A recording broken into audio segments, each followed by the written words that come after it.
Live from BC Place, it's the Calgary Stampeders and the BC Lions.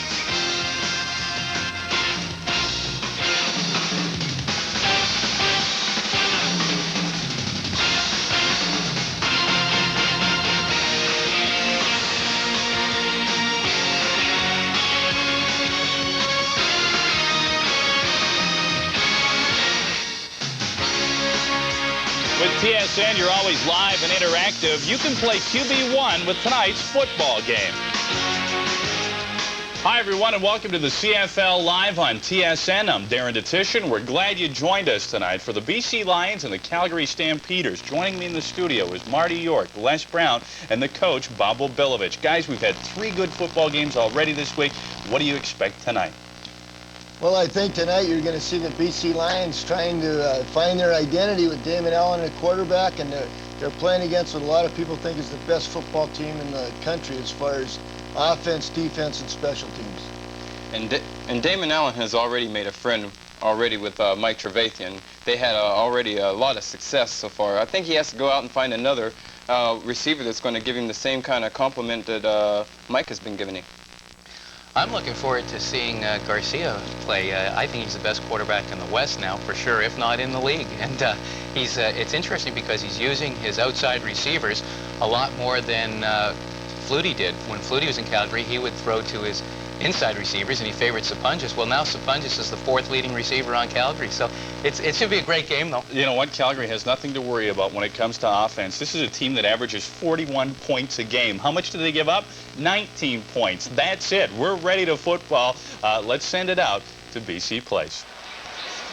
Thanks very much, Darren. I'm Gord Miller along with Glenn Suter. And Darren, you'll be delighted to know, and I'm sure all my grade school teachers will be happy to know too, I'm losing my voice tonight, so bear with us. We're gulping the tea down, but delighted to be here at the stadium at BC Place tonight. I hope it hangs in there for 3 hours, Gord. Yeah, get ready. Mark McLaughlin kicks it off, and this is Freeman Basinger from the BC 18-yard line. Basinger gets a block. Around the corner is Freeman Basinger, just added to the BC lineup. He gets out to the 49-yard line. A 57-yard kickoff, a return of 30. Tonight's starting lineups are brought to you by Corral. 34-year-old Damon Allen leads this offense. He's completed more than 30 passes in each of his first 2 starts. And he has a new man in the backfield. Freeman Basinger, number 3, was with BC last year, rejoins his team along with Trevathan Clark and Ted Alpert, Corey Philpott, and Sean Millington in the backfield. This offensive line has allowed 15 sacks already this year after allowing only 18 in all of last season. On first down, they fake to Corey Philpott, and Allen guns it to Ted Alpert down to the 41-yard line. A quick strike for Damon Allen, the first down after the pickup of 20. Defensively for the Calgary Stampeders, they're led up front by the Stamps' all-time sack leader, Will Johnson. He's joined by Gonzalo Floyd, Rodney Harding, and Steven Anderson. The linebacking core, Marvin Big Daddy Popes back in there, along with Alondra Johnson and Daryl Hall. The secondaries in the middle, it's Greg Knox, Marvin Coleman, and Al Jordan on the corners. On first and 10 from the 41, Damon Allen completes over to Mike Trevathan. No, he does not. Trevathan was not able to hang on. Les Brown mentioned it, how well Trevathan and Allen have played together. Mike Trevathan with 4 touchdown catches in Damon Allen's first 2 games at BC. Well, you know, Damon Allen adds a new dimension to this team, not only in his leadership role, but in his ability to rush the football. In his career right now, he's averaging 7 yards a carry. Since he's been here in the BC Lions lineup the last 2 games, it's 7.9. So he's right on career average, and it helps that rushing game a lot. Misfires to Trevathan, brings up 2nd and 10. And Trevathan with time was looking for Basinger, but the intended receiver slipped at the 25-yard line. So a frustrated Damon Allen will head to the sidelines. You know what's interesting, Gord, is that Damon Allen has come out and run about like 3 passing plays in a row. I mean, we talked to both coaching staffs before the game. Calgary concerned about the BC Lions running game. They come in leading the league, and they throw 3 passes to start the game. So Lucas Sanglia will try a 47-yard field goal. He's 13 for 15 inside the 50 this year. His only miss was from outside. This is a 47-yard try for Lucas Sanglia, who has not missed a field goal in 3 games. Call the sweepers on it. It is short, and Marvin Coleman brings it out from the goal line.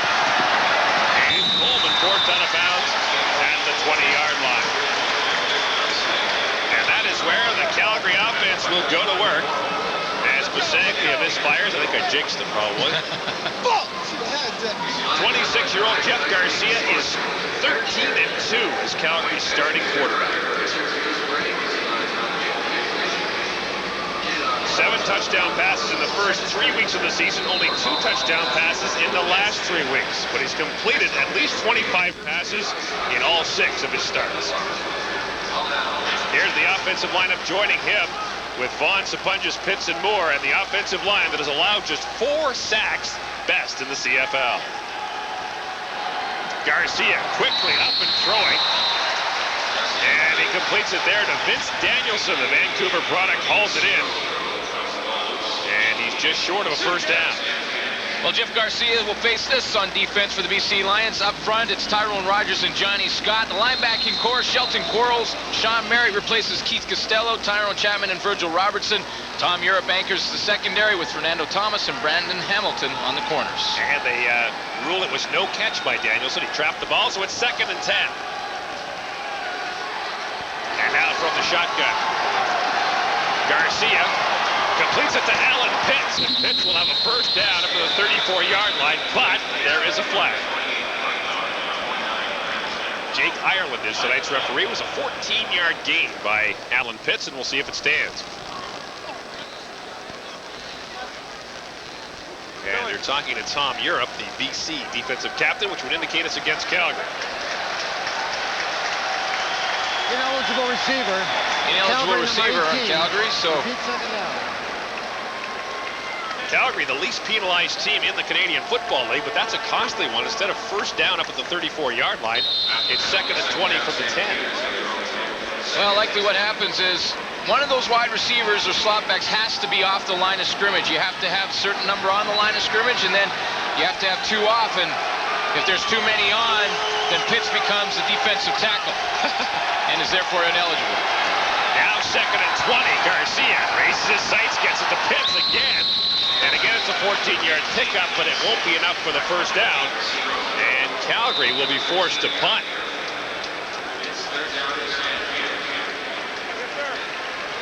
Well, that's exactly what the BC Lions wanted to do to Jeff Garcia, is to get them 2 and out, or as it turned out, 3 and out with the penalty, and get a little bit of momentum and field position early in this game. Tony Martino was BC's first-round pick in the 1988 draft and began his career with the Lions, actually subbing in for Lou Pasaglia when he was hurt. I got to get the Tony Martino plug in early. He's an insurance broker in the offseason. He wanted me to mention it so he can get some business. So there, it's over. Business done. It might not be the last time you've heard about that, though. Freeman Basinger from the 40. And a good kickoff return, but this time the gain is limited to just 3 yards. As jumping down to make the stop for Calgary was Raymond Banks. Back to more of the CFL Live right after this.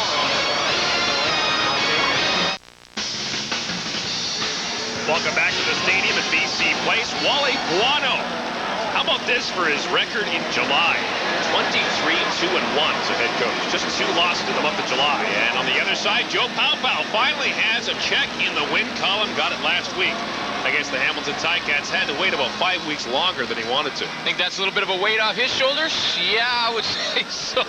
And don't think Damon Allen hasn't had a thing or two to do with that. The Lions 1-1 since Allen came to BC.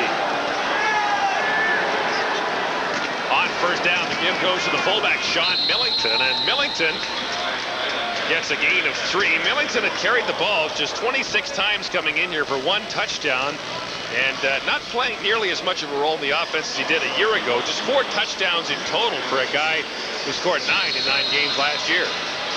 And he's a guy that you also see catching a lot of those screen passes out of the backfield, and receiving yards is down as well, 155 yards.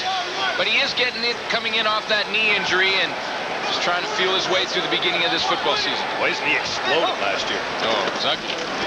In Ottawa.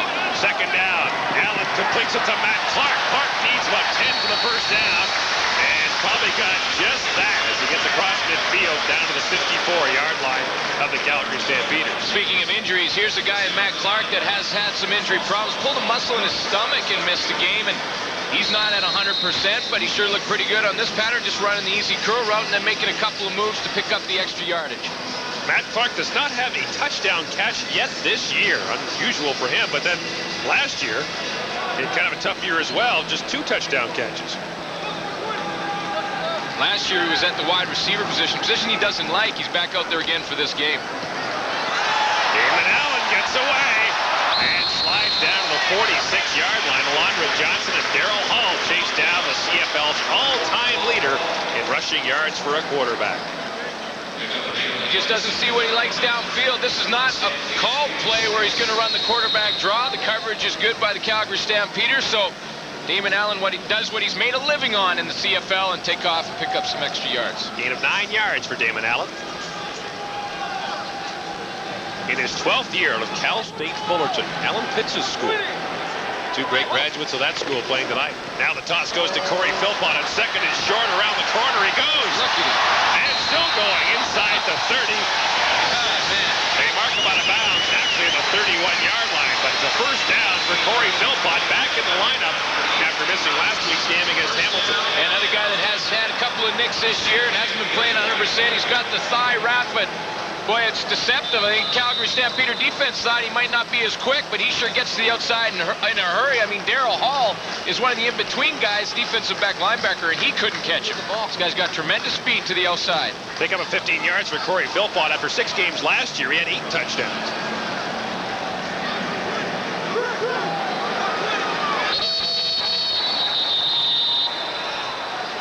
Jake Ireland calls an end to the proceedings. Time count violation for Damon Allen, and that too is one of his trademarks in the Canadian Football League. Damon Allen has been at war with the 22nd clock for about 12 years now. BC number 9, still first down. Well, you know, the veteran quarterbacks, they'll call the play in the huddle. When they get over the line of scrimmage, they'll look it over and decide to change the play. Sometimes you can change it once or even twice on the line of scrimmage and you get caught by that time count. Only 20 seconds, Canadian Football League. It's not a lot of time to get the play out. First and 15. And they set up the receiver screen to Ted Alford, and Alford gets back to the original line of scrimmage at the 31-yard line, a pickup of 5 yards. Ted Alford, 6 catches this year, and the Lions have really been tinkering at that wide receiver position. They've had 14 different players catch passes for them this season, and there you see Big Daddy, the Calgary team bus, is once again the Pope-mobile as Marvin Pope returns. Boy, he's a presence on the football field, and you know Calgary loves to have him back in there. Can play a lot of different positions. Right now he's an outside linebacker, but he played rush end a little bit last year and can also play in the middle. Now 2nd and 11. Allen's under pressure, gets it away to Corey Philpott, but Philpott is stopped short of the first down. Marvin Coleman tripped him up a gain of 7. He'll be about 3 yards short. And Lou Pasaglia will come on to try another field goal for the BC Lions. Will Johnson gets the pressure. He's up at the top of your screen, and he's going to come off the end working on Craig Hendrickson.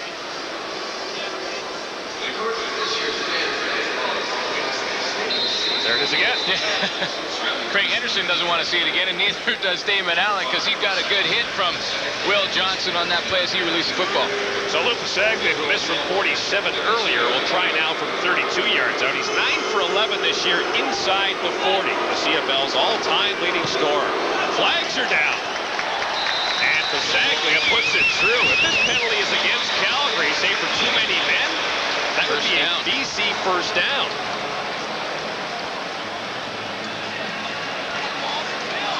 No, it's procedure against the Lions, so they'll have to retry the field goal, this time from the 37-yard line.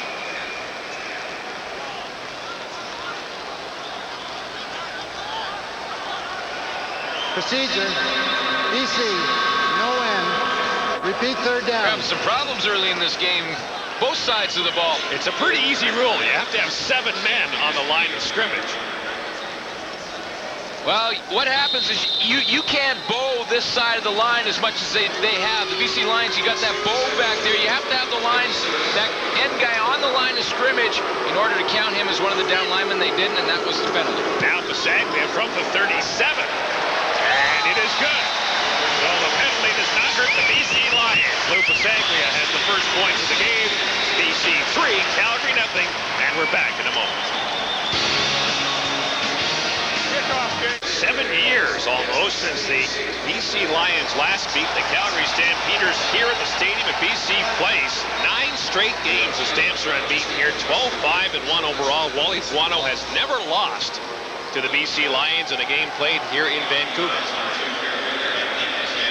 And that goes way back. I remember talking to Richie Hall, assistant coach with the Saskatchewan Roughriders, when he used to play for Calgary. That when they weren't a dynasty, he said they always played well here for some reason. For a long time, they were the only team that had a winning record here.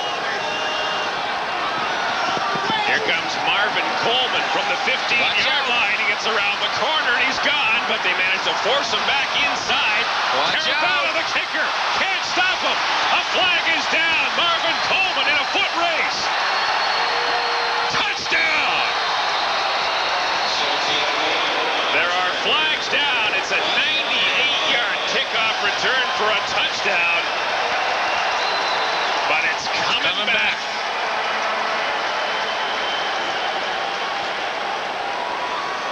They can't do this. I've got about 3 of those calls in me tonight. They can't be calling them back. Well, you hung in there on that one, and what a play by Marvin Coleman. It's obviously coming back. I mean, he's currently second in the league in kickoff returns. He's got a 25-yard average and just busted loose on that one. Holding. Calgary number 21. First down. John Agus Charles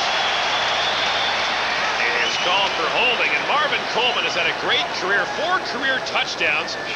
He's had interception returns, kickoff returns, punt returns. He has scored 5 touchdowns in total in his career, 4 on returns in just 2 years in the Canadian Football League. And he will catch his wind and be ready to go out next time they play defense. From the 35. Garcia short arms it to Alan Pitts, but it is incomplete, and that's the second time tonight that one official has overruled another on a catch, and Pitts isn't happy about it. Officials better be careful, because watching Alan Pitts, he looks like he's put on a ton of weight. I mean, good weight. He looks really muscular, upper body, and just see the ball come right between his arms, bounce off the turf, and back up into his stomach. So good call by the officials, but of course Pitts is going to make his argument as he heads back to the huddle. Alan Pitts came into this game, tied the league lead in receptions, and had 8 catches last week against Saskatchewan.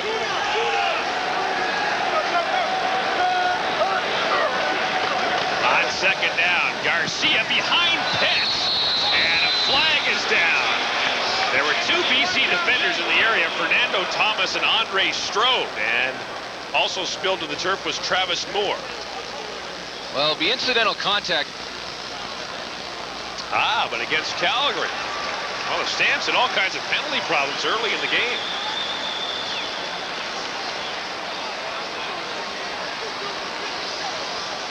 Forward pass interference. Calgary number 83. Decline.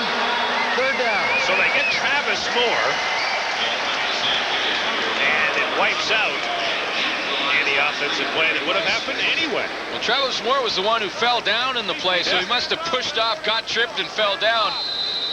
Travis Moore's number 83. He'd come into your screen right there, run into Fernando Thomas. Now, Thomas is allowed to maintain his ground. As long as he keeps the receiver in front of him, it's not interference. Travis Moore ran into him. Freeman Basinger is the lone man back to receive the punt. A low kick by Martino. Basinger from the 35. Out around the corner to the 48-yard line. Alondra Johnson runs him down a 39-yard punt and a 13-yard return. Back comes Damon Allen, who has great memories of a game against Calgary in '93 in the Western Final. He beat the Stampeders en route to Edmonton's Grey Cup win, and he's 6th on the CFL's all-time passing list. A 2-time Grey Cup MVP. In fact, he was the Grey Cup most valuable player in the 1987 game played in this stadium. Came in relief for Matt Dunnigan. I watched that game as a spectator here. Some kind of football game. Damon Allen came in and did a super job. Injured Calgary Stampeder on the play. It's Wayne Drinkwalter, former Saskatchewan Rough Rider in his first year with Calgary. He's had chronic ankle problems. Did in his Saskatchewan career as well. You can see them checking him out. And yes, a Thunder Bay Junior. Well, he's a backup defensive lineman for Calgary, but he is important in one respect, and that is that he snaps on punts for Tony Martino. You get a rhythm with your kicker, whether it be in field goals or punting, and Just take a look and see exactly how he did twist his ankle. He's got all the tape on. Here he is right here. Just see how he twists that as he comes down and tries to help on the tackle with. Looks like he went down right there as Freeman Basinger pivoted. Down went Drinkwalder, who was up to walk off under his own power. Pat Clayton, the veteran athletic therapist here in Calgary, taking care of him. As Wally Buono looks on intently. So the Lions, who have had some offensive success but haven't been able to finish off their drives. And that was the Calgary story on Monday against Saskatchewan. Lots of time for Allen, and he threads the needle. What a pass to Ted Albert. And he was wearing Marvin Pope, but what a throw by Damon Allen. Well, there wasn't much room for Damon Allen to get that one in. Marvin Pope did the perfect drop, and that was right in the coverage and right in the throwing lane. I mean, watch how close he is to Ted Albert when that ball gets in there. I mean, he's right on his back.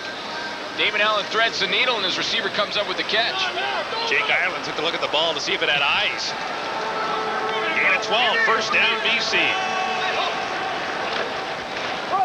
And Damon Allen has this pass knocked down at the line of scrimmage. Gonzalo Floyd gets a hand on it. Played 6 games for Calgary last year. Spent most of the year on the practice roster. Well, Gonzalo Floyd is just to the outside of the hash mark to the left of your screen, and he gets his hand up. Bats that one down. If you don't get the pressure, he's working on former Northern All-Star Jamie Terrace. If you can't get the pressure and get to the quarterback, get your hands up and try to bat it out. Tall defensive line for Calgary. 6'5", 6'4", 6'3", 6'2".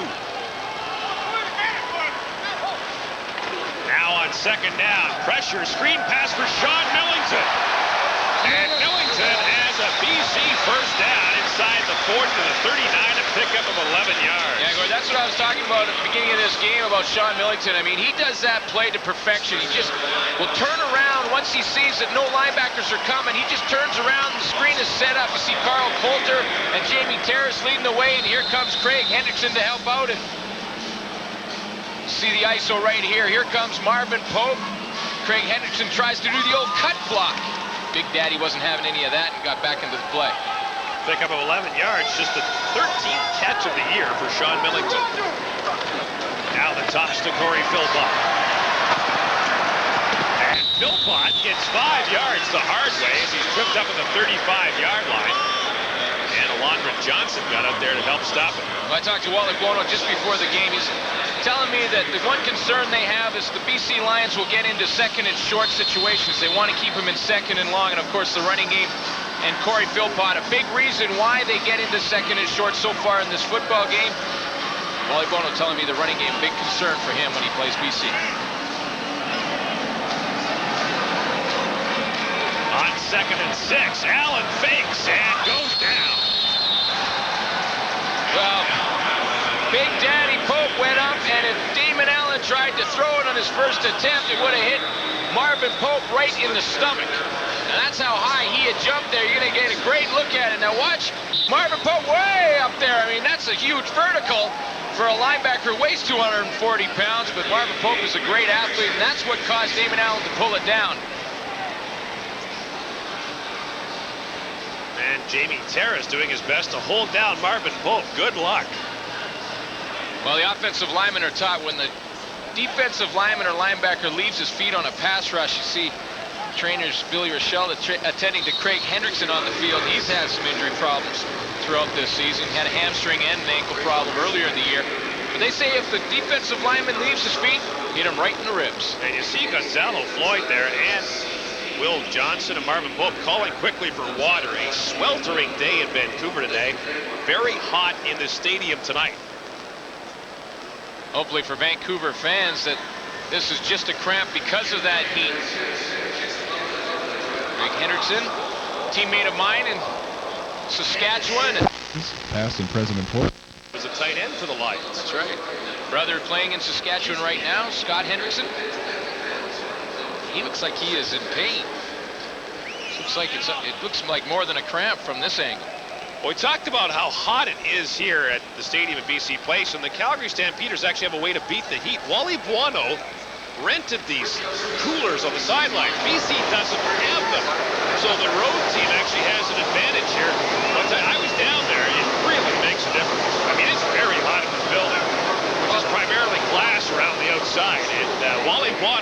just thinking ahead. Called on Monday to make sure that the fans would be there. Wally Bono will give his team an edge any way he can. A new meeting of fan appreciation day here at the stadium. Now, Lou Pasaglia from the 44 with his third field goal try of the game. And it is good. Lou Pasaglia is 2 for 3. He has all the points for the Lions, who lead 6-0 in the first quarter. 3 games this week on TSN. It starts with Toronto and Ottawa on Thursday. Calgary, Hamilton, a terrific showdown. The pregame show starts at 7 Eastern, 4 Pacific on Friday, followed by Saskatchewan, Edmonton. Their first meeting of the year was a terrific physical encounter. And by the way, if you're just tuning in and you're wondering if I've gone through puberty, no, I have not.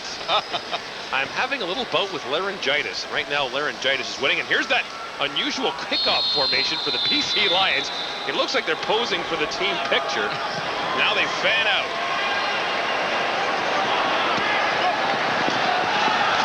This is Terry Vaughn.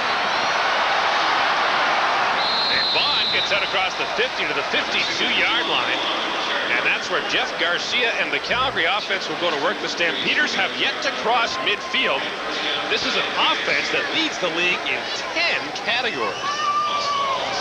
Well, you know what the best kept secret in the CFL is that this is an offense that has a pretty darn good running game of their own. Kelvin Anderson is a starting tailback. He's second in the league in rushing yardage. And Jeff Garcia, 1 for 3 tonight. He hasn't run the ball to that great #1 tailback in the Calgary Stampeders yet tonight, but that's the best kept secret in the CFL. I asked Wally Bono about his running game, and he just kind of looked at me and went, shh, don't tell anybody. I think they're figuring it out. Yeah.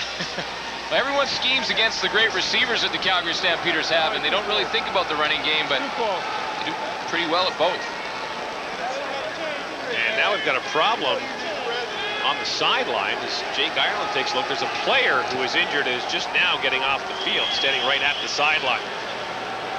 And it's Reggie Carthon, one of the defensive backs for the BC Lions. So his place will be taken by Maurice Kelly, number 11. BC's base defense is 6 defensive backs, and they will sometimes play 7. Yeah, they have 8 total dressed tonight for this ball game, and they can put them all in at any time. Garcia from the shotgun on first down wants to go deep. And Terry Vaughn can't make the catch, working on Fernando Thomas. Tom Europe, the safety, came over and helped out with the coverage. Well, Fernando Thomas does a nice job. Doesn't have an interception yet in 1996, but talking to the coaching staff, the BC Lions think he's the best cover man that they have. He's out there on the corner, comes over from Birmingham. You can see Jeff Garcia pretty much had to get rid of that football just as he was going down, because Virgil Robertson was coming on the stunt from his linebacker position. Right now, midfield must look like a wall to the Stampeders, who have been unable to get across it. Lots of time for Garcia. He's swinging it deep again for Vince Danielson, and that'll be pass interference.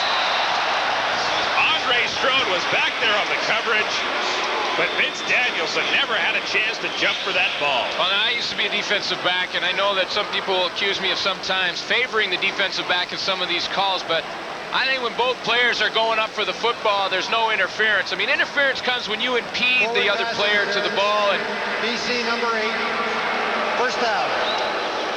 And right here, if there's any interference, it was right there as they turned around. But when the ball is there and catchable, and Vince Danielson knew it right away. A 32-yard penalty. It's the first down of the game for the Stamps. Well, you know why he was happy there? Danielson was happy. He knew he didn't have a chance to catch it, so he got the penalty instead. First running play for the Calgary Stampeders. Kelvin Anderson out around the corner inside the 15-yard line. Kelvin Anderson, in his first year for the Calgary Stampeders, is second in the league in rushing and leads the league with 6 running touchdowns. Oh, yeah. I mean, he made the football team with the Calgary Stampeders against the BC Lions in preseason. Played about a half in the preseason against this team. Had over 100 yards rushing in that game. Wally Bono said right after, this guy's legit. And coming off a 132-yard rushing game against the Hamilton Ticats. Gain of 12, first down, back to the ground to Kelvin Anderson, who pulls his way down to about the 10-yard line. You talk about matchups, the Calgary Stampeders against the BC Lions, and they play all those defensive backs in the secondary, BC does. You'd think they'd be matched up pretty good against the Calgary passing game. That's why Kelvin Anderson is going to become so important throughout this football game. They only have 2 down linemen, BC does, so if you can get those front 5 offensive linemen firing off the ball, Kelvin Anderson's going to have a big night.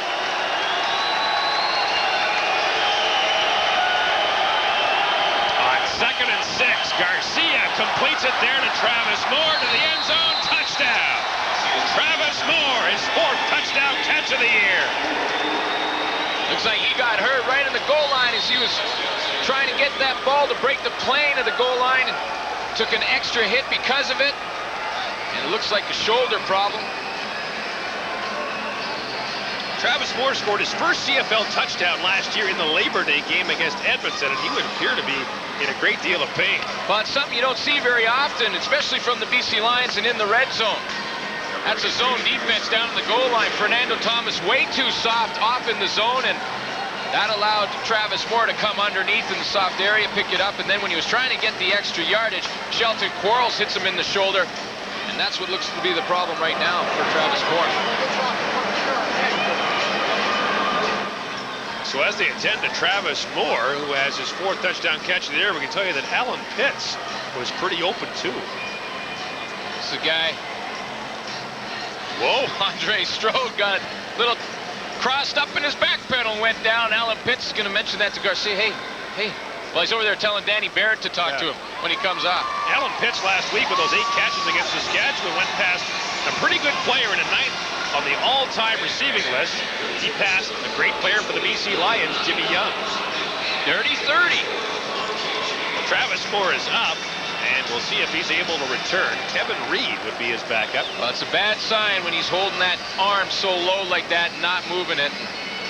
Hopefully Travis Moore will be okay. Wally Bono real happy with the production of his wide receivers, both Travis Moore and Terry Vaughn. Calgary made throw to its wide receivers more than anybody. 43 catches for the 2 wide receivers for Calgary entering this game. Mark McLaughlin puts the point after up and through, and the first major of the game goes to the Calgary Stampeders, who have taken the lead with 27 seconds to play in the opening quarter. 7-6, Calgary leads BC. Well, they responded with a pretty good drive, all set up, of course, by the Vince Danielson interference call on Andre Strode, one that I think was a little bit questionable, but hey, these things usually balance out throughout the football game. Calgary will take it to come back in there. Well, the Stampeders feel they were robbed in Winnipeg when they lost to the Bombers. They felt they got a very bad pass interference call. The scoring drive, 5 plays, 59 yards, 32 of that was on the penalty against Andre Strode, and Travis Moore gets his 4th touchdown catch of the year. Travis Moore of Ball State. Do you know who the most famous graduate of Ball State University in Indiana is? You know what? I don't, but I'm sure you do. David Letterman went to Ball State. If you come up with a top 10 list now, that's it. No chance. You know, with this voice tonight, I might make it to number 5. Top 10 things I sound like right now. The problem is I played in a charity hockey game here last night in Vancouver, and I got slashed in the throat. Ryan Walter was running that thing, and Rick Chartraw, the former Montreal Canadian, got me right in the pipes. But I heard you had a couple goals in that game. What, they feel sorry for you? Scored 2. I had my 2. Freeman Basinger from the 20. And forced out of bounds right at the 40-yard line.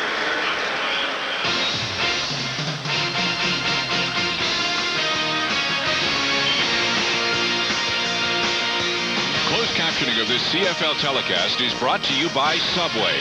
Try Subway's great tasting classic Italian BMT.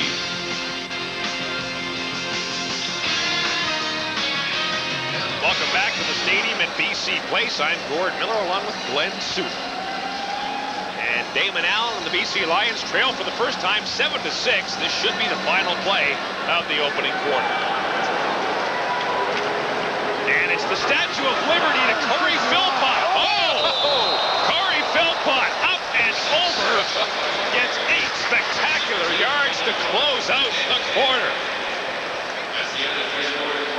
7-6, the Calgary Stampeders lead in a topsy-turvy night at BC Place.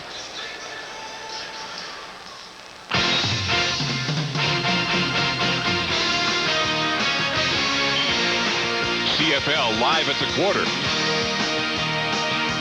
Brought to you by Subway. Try Subway's great tasting classic Italian BMT.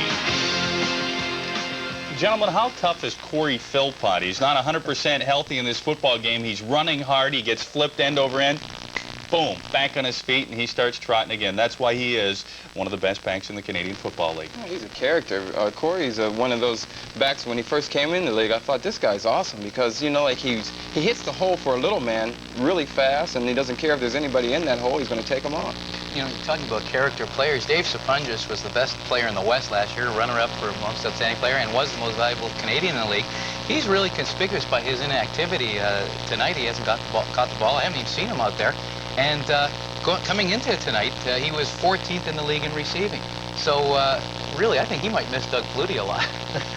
But we said that earlier and off the top of the show that they do not go to the slots as much, that they like to use Travis Moore on the outside, and they like to spread the ball around. Take a look at their running game. Nobody's had more carries than Anderson this year. He's very effective, too. And they don't throw to the back as much as they did when Doug was in their offense, and you can see that with Toronto's offense where they're throwing to Clements and Drummond kind of out of the backfield. One of the things in that first quarter that I thought was impressive for BC is that they were able to run the ball against the best defense in the league against the rush. If they can still keep doing that, they got a good chance of keeping the ball out of Calgary's hands. And another thing impressed me was their defense. They came out and they really played a very good monopoly-sized game, and they've been going in, putting good pressure on Garcia, and they're backing out, playing zone really well, too.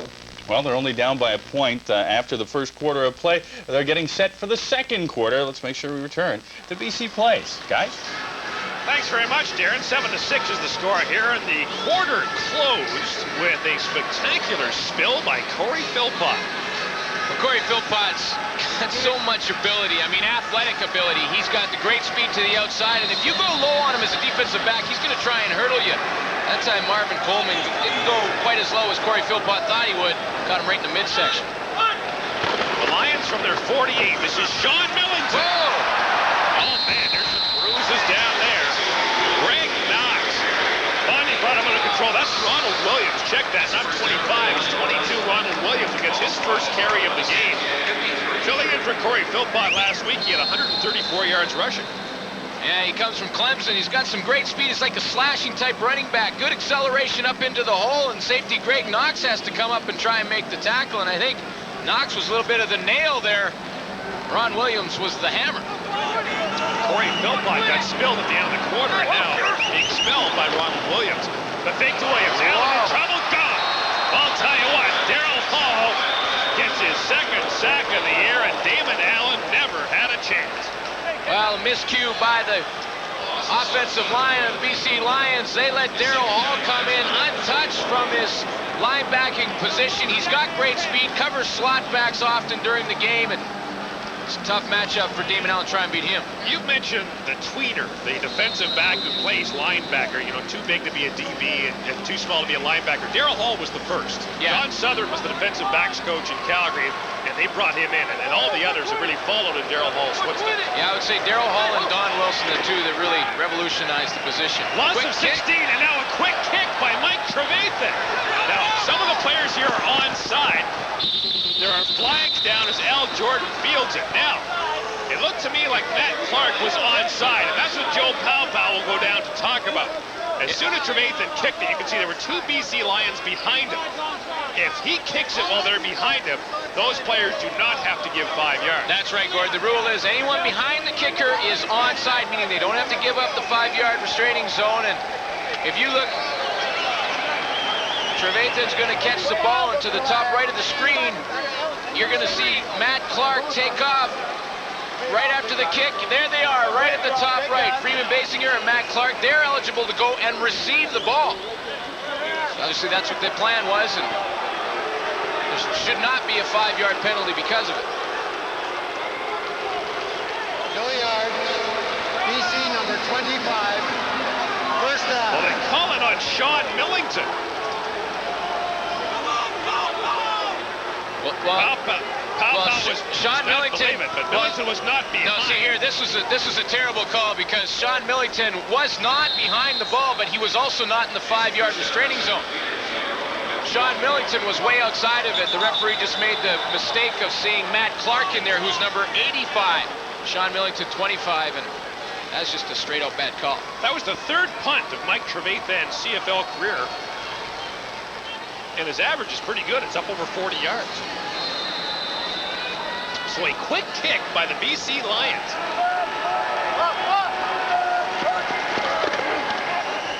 On first down, Garcia has a man, Dave Sapunjas, and Sapunjas makes the catch at the 51-yard line.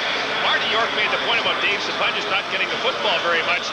Just 5 catches in the last 2 weeks. Now, let's go back and look at this quick kick. Well, here's the quick kick. Now, Matt Clark is onside, and Sean Millington is right in the middle of your screen, right here. Now, he was not behind the ball and was not onside, but he was also not in the 5-yard restraining zone. Not by a long shot. He's about 15 yards to the left of your screen, and he is not in that 5-yard restraining zone. 85 Matt Clark was. It was just a mistake by the official. Now the give goes off to Kelvin Anderson, and Kelvin Anderson puts his head down to 45. It takes 4 Lions to knock him back, and they'll mark his forward progress at the 44-yard line. You see one of the best tacklers for the BC Lions, Tyrone Chapman, missed one there on a pretty good running back in Kelvin Anderson. And for you to be considered one of the great running backs in the league, you always have to make the first guy miss, even if it is one of the best tacklers. And in fact, the BC Lions' leading tackler in Tyrone Chapman.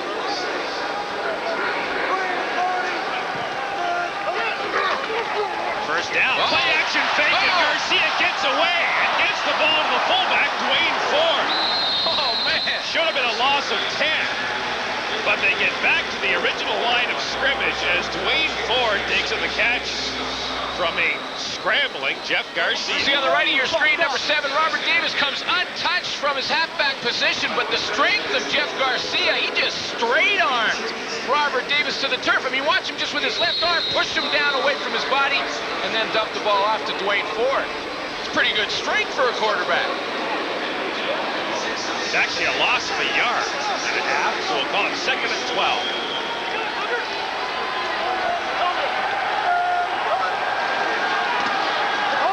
Lots of time for Garcia. Has a man, Alan Pitts, but Pitts was well covered by Andre Strode, who brings him down a couple of yards short of a Calgary first down. Great play by Strode, who was called for interference earlier. Well, Strode is 5 feet 8 inches tall. Alan Pitts is 6'4".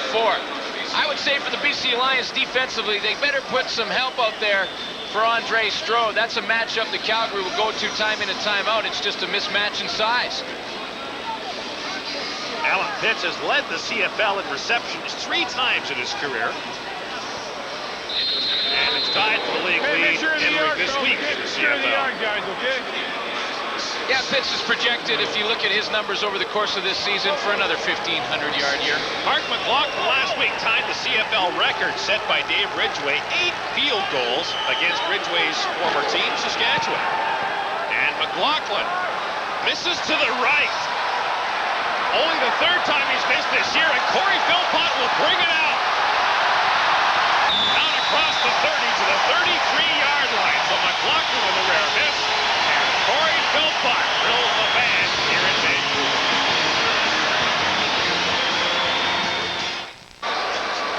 Look at big Fred Childress there get lapped by Wally Buono and Chuck McMahon, the coaches for the Calgary Stampeders. And Wally works up a sweat. This might be the fittest coaching staff in the Canadian Football League. McMahon went and ran stairs later. John Huffnagel runs too. Oh, wait a minute. I think Wally Bono went through the shower before he got onto the field. I mean, no one sweats that much, not even in BC Place.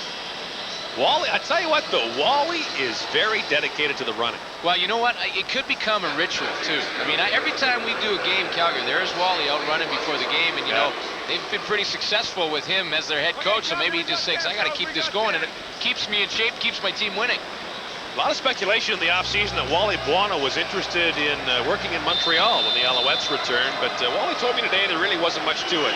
Never any talks, but it does hold Montreal very near and dear.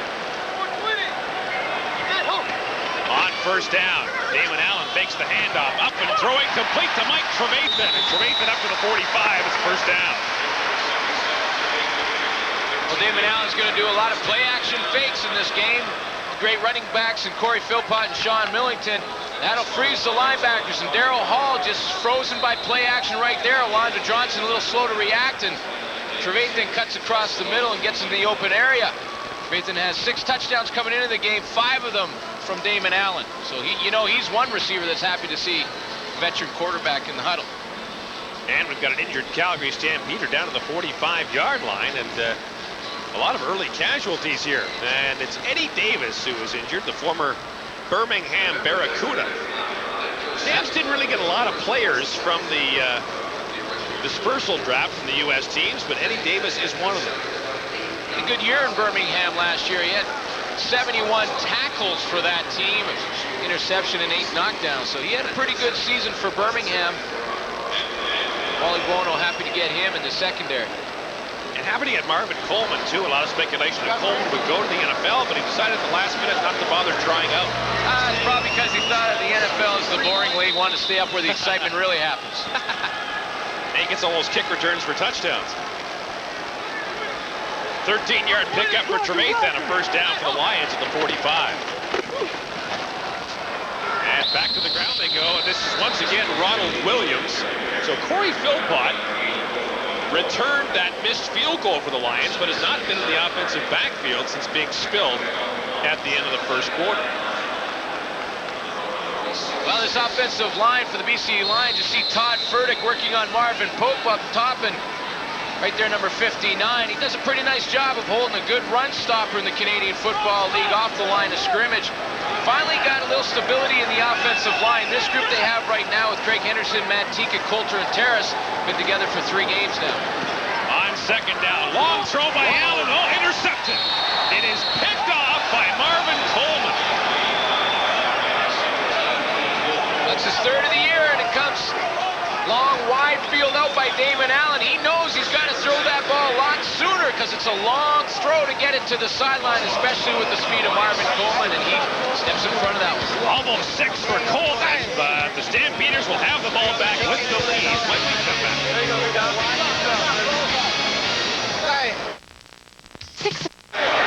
Well, Marvin Coleman had a kick return for a touchdown called back earlier, but there's no taking this interception away from him.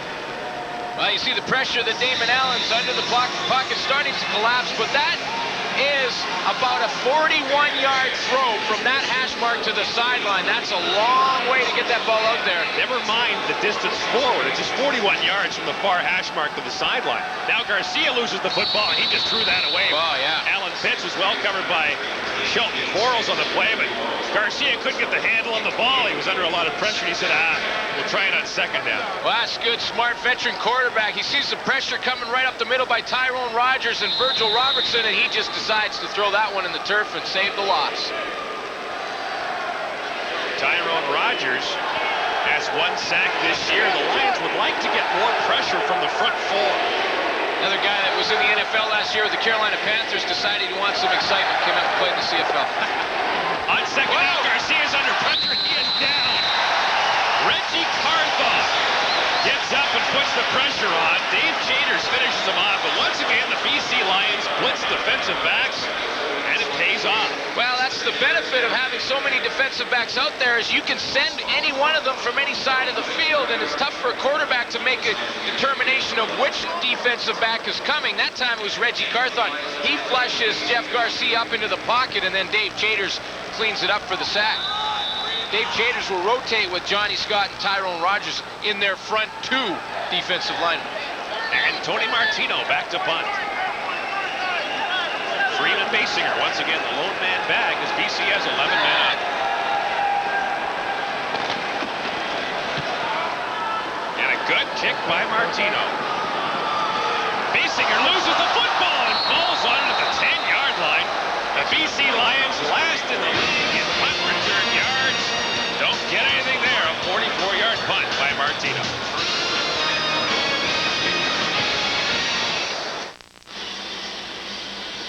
Look at all those defensive backs for the BC Lions. Whole bunch of them. Freeman Basinger loses the football here, Glenn. Well, Basinger is in there to help out with he's been put into the lineup to help out in the receiving core and the kick returns. I mean, he led the CFL in kick returns with over 1,000 yards last year, but got to catch it before you run with it. One of the CFL's top receivers in his rookie year with Sacramento. Remember that? Damon Allen, long wide out again, and this time it is Al Jordan who limits the gain by 10 all. You have to throw the ball a long way, and you get just 5 yards for your effort.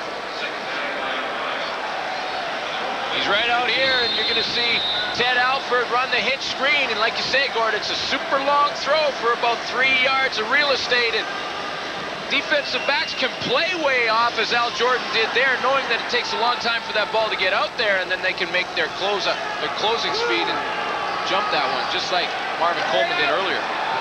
Allen's under pressure. Gets away and gets the first down out across the 25 to the 26-yard line. Will Johnson comes up to make the stop. He is so elusive in the open field. Damon Allen is like a running back as soon as he breaks the pocket. He really runs as smooth as it comes. I mean, he's got the famous running back brother in Marcus Allen, and he obviously runs in the family because he'll make you miss in the open field. It runs in the family? I like that.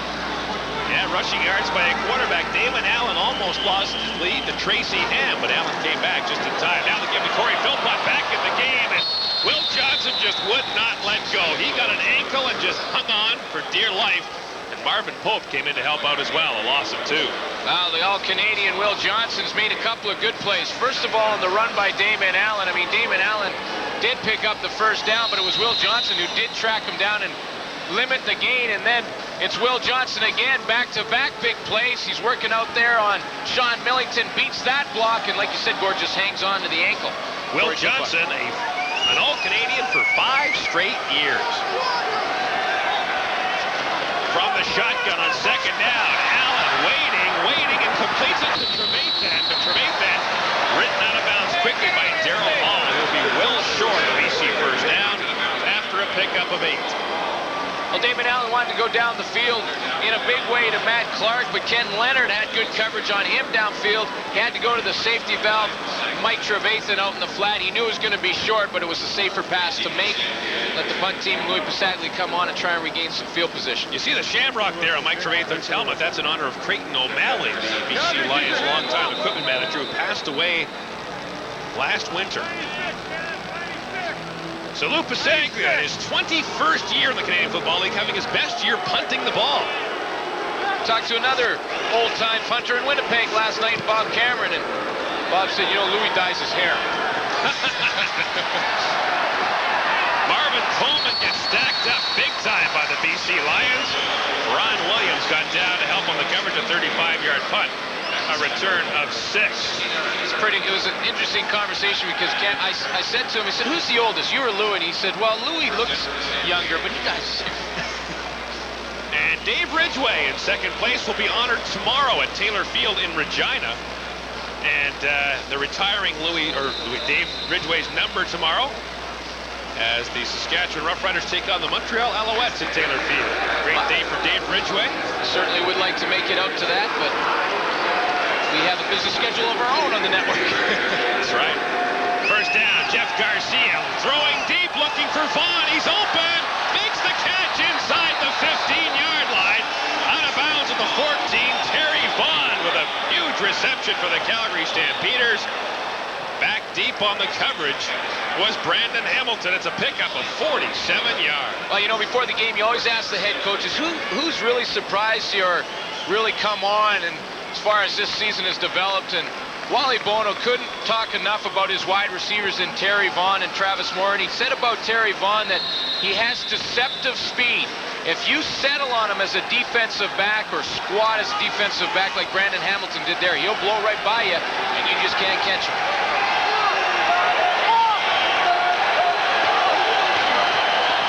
The give goes off to Kelvin Anderson, and nothing doing for Kelvin Anderson. Johnny Scott, Tom Europe, and Tyrone Chapman were in his face right away. A gain of 2 on the play. Well, they got great pursuit from a linebacking core that's not big but awfully fast. Dave Jaders gets his first hand on him, and you see Tyrone Rogers, Virgil Robinson, and Tyrone Chapman all in there to clean them up. They're not big, but they have tremendous speed, and they can flow to the football. 3:40 to go in the first half. 2nd and 8, Calgary. Garcia to the end zone. Pitts makes the catch. And now it's a one-on-one battle, but he's stopped at the 1. Brandon Hamilton and Shelton Quarles stop Alan Pitts before he can get to the end zone, but it's a Calgary first down. Well, Brandon Hamilton got turned completely around on the play, and we're going to get a great look at what one of the #1 receivers in the Canadian Football League can do to a pretty good defensive back. You see him turn over, think that Pitts is going deep. He turns his hips, can't recover in time, and then, if not for the help of Shelton Quarles, Allen scores a touchdown right there. First and goal from the 1.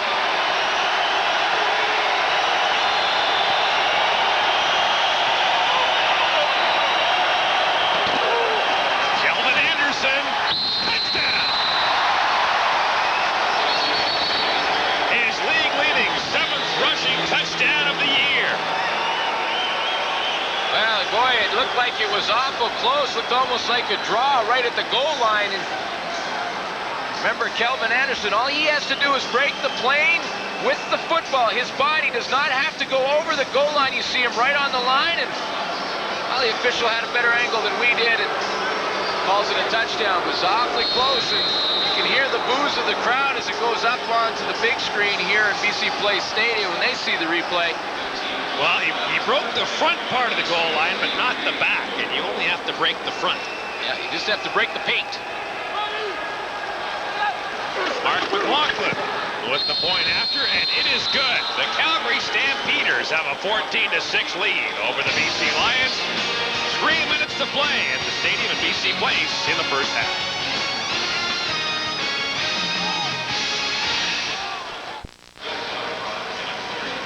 Kelvin Anderson leads the Canadian Football League with his 7th rushing touchdown of the year. And the Calgary Stampeders have a 14-6 lead on the BC Lions with 3 minutes to play in the first half.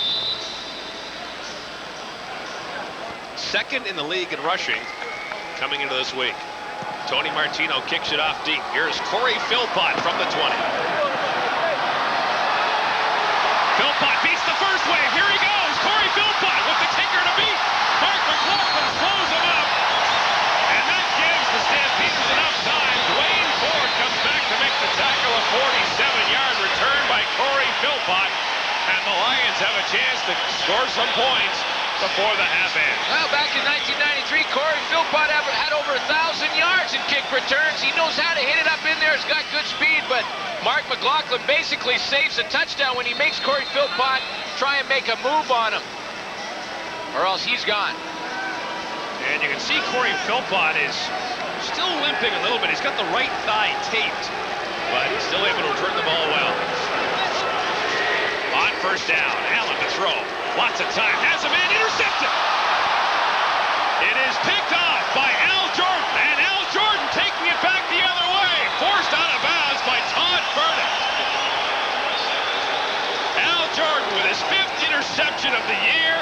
2nd time tonight, Damon Allen has been picked off. Yeah, but Gordon, I don't know that this is Damon Allen's fault. He's throwing to an area, and Freeman Basinger has to come back and get into that soft spot in the zone. He's reading it and throwing it to a spot. Now, Freeman Basinger stays to the outside, and Al Jordan gets position and jumps inside and then takes off on the return. Watch the hit that he takes. But you know what? When you're defensive back, you take one back that far, those ones don't even hurt. There's not a whole lot of pressure. I mean, Damon Allen has lots of time to set up. He's throwing to that area. Freeman Basinger just has to be a little more aggressive and go get the football. A 51-yard return of the interception off Damon Allen, who entered this week as the CFL's top-ranked passer. On first down, Garcia looking for the touchdown right away. Has a man, Alan Pitts, touchdown! Just like that, Alan Pitts comes up with his 3rd touchdown catch of the year, his 36th touchdown in the last 3 years. He goes into the game, it's all set up by Al Jordan's interception, but he goes into the game averaging 13 touchdowns a season that he's been in the league. And watch this throw, a perfect strike by Jeff Garcia. And I tell you what, you cannot be in one-on-one man-to-man coverage. Fernando Thomas right there is BC's best cover guy. And Alan Pitts was way in behind him. Alan Pitts with the 35-yard touchdown catch, and the Calgary Stampeders with 2 touchdowns in the last minute have a chance to take a 21-6 lead, which they do as Mark McLaughlin puts the point after up and through. Well, what a turn of events. Think of this. Corey Philpott brings the kickoff back. BC has a chance for some points. The interception by Jordan is followed by the touchdown by Alan Pitts. And Fernando Thomas was trying to play the bump and run, but Pitts is a big guy at 6'4", 210, gives him a little nudge and pushes him to the outside just enough to get the separation and then run to the football. But the key is that Garcia put it right to the outside and away from Fernando Thomas, and he knows it was a perfect throw. And Jeff Garcia throws for his 10th touchdown pass of the year. Strangely enough, that's only his 3rd touchdown pass in the last 3 weeks for this high-octane Calgary Stampeder offense, but they've really been running the ball a lot more of late. And there's an injured Calgary Stampeder down at the 5-yard line. It's Bruce Covington who is down, and Covington's been having some injury problems of late, missed a game and a half already this year, and of course last year in the first game of the season tore his rotator cuff and missed the entire year. Turns 30 this week, the big tuna, and look at Jeff Garcia with the big smile. 13-2 as the Calgary starter. You know what? After the Stampeders' first game this year, the headline in the Calgary Sun was, Doug who? Well, I don't know if I'd go that far. I mean, Garcia is a great quarterback, but I don't know. I mean, Doug Flutie can get it done himself. Damon Allen's interception sets up the touchdown by Calgary. And Mark McLaughlin will kick it off once more for Calgary, and Allen will get a chance to get that one back. 2:32 to play here in the second quarter. And they kick it right back to Corey Philpott from the 12. Here he goes again. And forced up at the 40-yard line to turn it back in. Alondra Johnson makes the stop on a 28-yard kickoff return for Corey Philpott, having a great night returning the ball. Well, 2 things amazing to me about this play. One is that Calgary, after the last return from Philpott, kicks it right back to him. I mean, that's the Wally Buono coach team, and he doesn't care. He's going to just challenge his players to go down and make the play, and then see Corey Philpott break it again. So the Lions, with 2:24 to go in the first half, have the ball at their own 40. Flags are down. Allen over the middle for Sean Millington, who lost the ball initially to Alondra Johnson. And this is a Calgary football. Another interception, but this is one of the strangest ones you'll ever see as a fight breaks out on the field. It's okay, Calgary ball, Calgary ball. Gonzalo Floyd is in the middle of it. Sean Millington made the catch, lost the football right into the arms of Alondra Johnson. Well, I think what happened was this: Millington, he did that little hitch screen, or that little screen, fullback screen that he does so well, but what he tried to do was turn just before he had caught the ball, kind of deflected off his hands and right into the hands of Alondra Johnson. See him try to turn right there, and as he did, he never had possession, and Alondra Johnson, sort of protecting himself, just hangs onto the football. So Alondra Johnson with the interception, and this is one of the strangest ones you'll see. Damon Allen just trying to put a little bit of touch on that football, but and he can't believe it. He can't believe his bad luck. First of all, he throws to an area, his receiver doesn't go get it. That one deflects off his hands. Penalty, by the way, was against the Lions. It is declined, and the carry goes to Kelvin Anderson, who breaks through the middle down to the 42-yard line. Well, it's only the first half of the football game, but I would say for the BC Lions, this is a pretty key possession for their defense. They've had a couple of bad turnovers, and if the Calgary Stampeders score here just before the half and make it 28-6, it could get ugly. And Wally Buono told me today, people were critical of his team for maybe running up the score to Montreal. He said, hey, we're going to play hard for 60 minutes. And 2 weeks ago, they lost the game to Winnipeg Blue Bombers because they might have let up a little bit. Now Garcia throwing to Dave Sapunjas, and Sapunjas, working on Reggie Carthon, makes the catch and has the first down. Dave Sapunjas has no touchdown catches in the last 4 games, and that just re-emphasizes the point that Marty York made earlier, that Sapunjas kind of the forgotten man, and Tom Europe was once again blitzing for BC. Well, it's a cat and mouse game. You got to disguise it. You got to try and sneak up and hope that Jeff Garcia doesn't see it, or the offensive lineman Fred Childress, who comes out there and cuts Tom Europe, and it's quite a bit of a mismatch in size, 330 pounds to 195. Kelvin Anderson trying off tackle, gets a couple. Hey, I got news for you. Fred Childress hasn't been 330 pounds since he was 12. Just going by their fact book. Yeah, well, that's a small F fact. Big Fred Childress is one of the really good guys you'll meet. He's got the great, big, deep voice.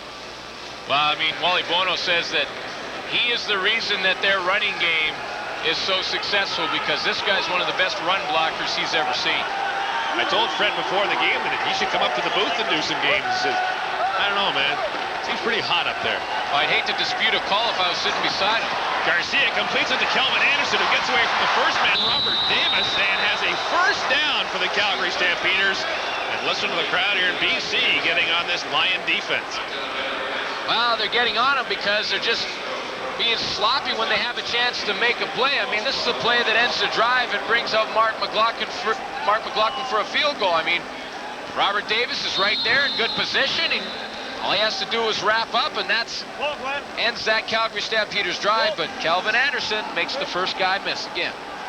Now 1st and 10 for the Stamps from the BC 21. 1:01 to play here in the first half. Garcia avoids the rush, lots of room to run. Garcia takes off and gets out of bounds right at the first down marker. Now, one concern that Calgary has had is that Garcia is very aggressive running the football, and they've talked to him about sliding and running out of bounds.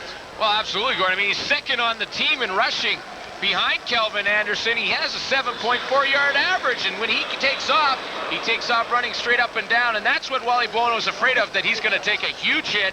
And if he does get hurt, not a bad backup waiting in the wings. Danny Barrett loves to play against the BC Lions, a team that he once played for. Twice in his career, he's thrown for 4 touchdowns against BC. The first down by Garcia takes Calgary down to the BC 11. Garcia gets it down there to Vince Danielson, who was tripped up at the 5-yard line by Reggie Carthon. A pickup of 5 for Vince Danielson, who had 2 touchdowns in 2 games last year against the BC Lions in a place he calls home, Vancouver.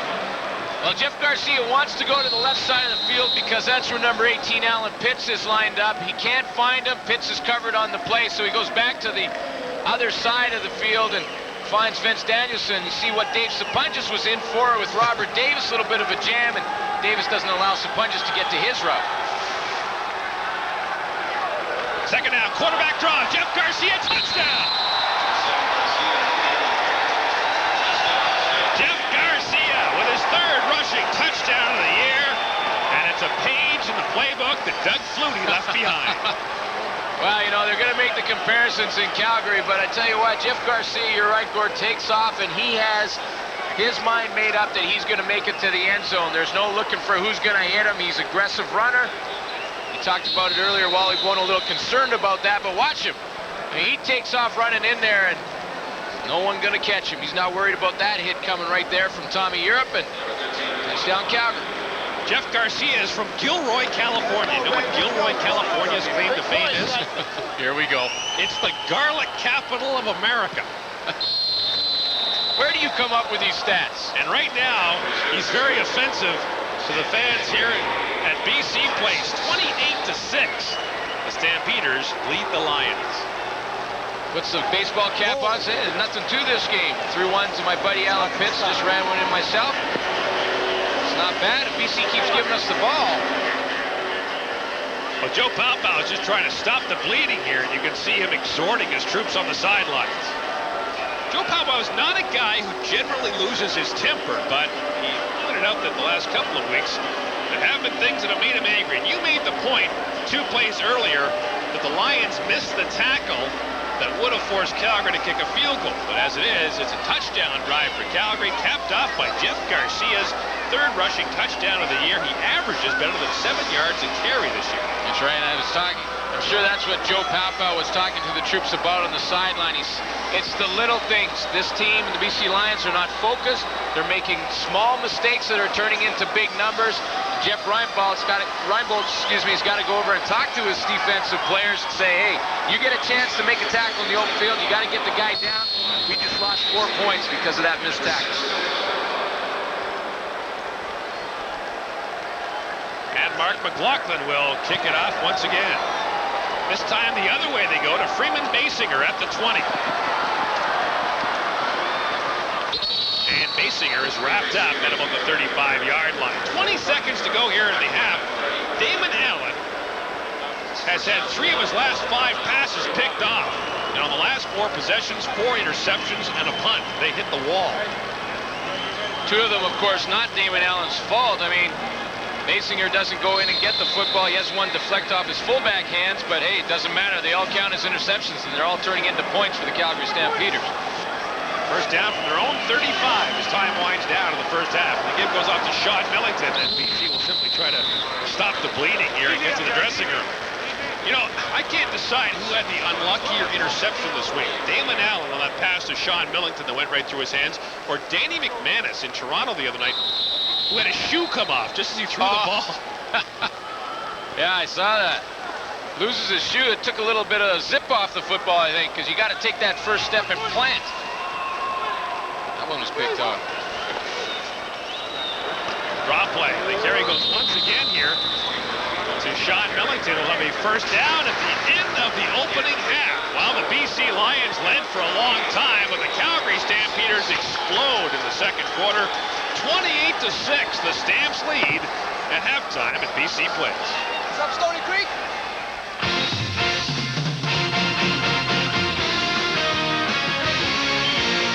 CFL Live at the half. Brought to you by Corel, world leader in CD-ROM technology.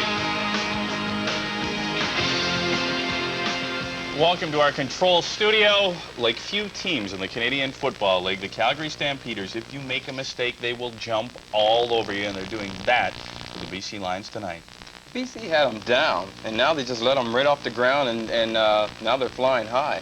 3 turnovers like we've seen all week long. Turnovers are turning into points, and 3 of them turned into 21 points tonight. Coach, you and I were talking earlier about this. The Calgary Stampeders are such an excellent football team. They don't beat themselves. They were a +10, best plus-minus going into tonight's football game. And they're showing their experience and their overall talent. I know going into the game that the BC coaching staff just said that they just don't do anything to beat themselves. That's how good they are as a team. And you could see it tonight. The 3 turnovers, the interceptions that BC made, or Calgary made, however you want to look at it, that's been the difference in touchdowns being scored in the first half. Gentlemen, I want to talk about something that bothers me a little bit, and that is the fact that the officials made a couple of bad calls, and that one on the onside kick, as Glenn Suter and Gord Miller pointed out, that was terrible. Those guys were lined up onside. Oh, for sure. And then the goal line call was questionable as well, and Glenn made that point as well. So here's what I want to say. I'm not going to pick on the officiating because that's too easy. The CFL has always had questionable officiating. But why not institute video replays? It works in the NFL. That's why they're bringing it back. It has worked very well in hockey. And even the director of officiating in the CFL, Ross Perry, says on those goal line calls, they should situate a camera properly so that they can go to those. That's where your plays are, your games are won and lost at the goal line. And I think it's time to institute that. Well, I agree. You're not going to get any argument with me on that. I think what the biggest thing is, let me throw my little TV expertise in here if I can. This is the only time I may be able to use my expertise, so I better go. I think the biggest things that they face are probably the cost incurred. It costs a lot of money to put those cameras up. They have to be in the identical place because it's a game of angles. If the angle is off, you know what? That can influence the call one way or the other. You'd have to have them in each and every football facility. You'd have to have them properly mounted. you'd have to have somebody operating those cameras. Okay, so you're talking about cost. So I'm saying that it costs a lot of money to do that, because the majority of the games, if we're not doing these games and bringing them to you across the country, then the majority of times they're not being televised. Darren, the CFL is making money on this Radically Canadian campaign this year. Take some of the money they made from the Radically Canadian merchandise and give it to the player. No. and let the officials have some help, because God knows they need some help. You know I think that's one point you're making that is good, Marty, that if they can institute it in a way that can be done, and if there was a way of situating the cameras that wouldn't be really costly, like in the goal line area, then you would save some plays. We've seen several plays this year already where the ball didn't break the plane of the goal line and they were awarded touchdowns, and that would help the officials in those situations. Yeah, definitely would have helped the BC Lions. Now they'd only be down 21-6 at the half. But we'll take a short break. We're just getting warmed up here. Stay tuned, folks. You're watching the CFL Live on TSN. Welcome back to the CFL Live. Week 7 in the Canadian Football League will wrap up tomorrow at Taylor Field. The Saskatchewan Roughriders are home to the Montreal Alouettes. The Alouettes coming off a big victory over the banged-up Hamilton Tiger Cats, but it is the short work week for Montreal. Saskatchewan enters the football game 2-4. They know exactly how good the Calgary Stampeders are. Last week they faced them and they went down to defeat. Gentlemen, I'd like to get your thoughts on this football game tomorrow. Well, I don't think this game's going to be any different in terms of looking at the matchups. We all know the biggest inconsistency that the Saskatchewan Roughriders has is at quarterback. If they can get the play out of that position, Saskatchewan's got a good football team. They have an excellent football team. They match up very well defensively with this team as well. But like you said, the quarterback, they have to get some play there, and they have to get some strong play there, because they got the running back, they got the receivers, and a great defense. Montreal's coming around, though. I mean, Tracy Ham looked pretty good last game, especially with that winning touchdown drive, right? And I think they missed Tracy Ham a lot the week before in Toronto. So Price is finally getting that team to click a little bit. I think you're going to see a few personnel changes, and they might be a little tired because they played Wednesday night. But they're favored to win this game, and they should. And plus, I think it's starting to look like a Dave Ritchie type defense out there. They're starting to blitz people, and they're starting to get after people, and they're starting to play a little bit hungry now. You know what? I might have to disagree with that a little bit, Les, because I think that's a Bob Price defense. I think that defense is the same as the Toronto defense. I think that they're blitzing Randolph once in a while to get a 5-man rush. But Dave Ritchie used to like an odd-man front, as you well know, and he used to play a lot more man coverage than what Montreal's playing. Well, so now you're bringing up a new controversy. Is Dave Ritchie the defensive coordinator of the Montreal Alouettes, and doesn't he have the right to call his own plays? No, well, he's probably calling the plays, but he's calling them according to the type of defense that Bob Price wants to run. So it's Bob Price's scheme, not Dave Ritchie's. Exactly. I don't think the players think that. I don't know. Me neither. I don't think well, that's we'll the watch thing it and at see all. if they're doing that type of thing in the game, because they got the same alignment as Toronto, except with Benson going in the game. The only difference is he doesn't have the personnel. Is that what you're trying to say? Because the personnel is a 3-4 type defense that he usually runs.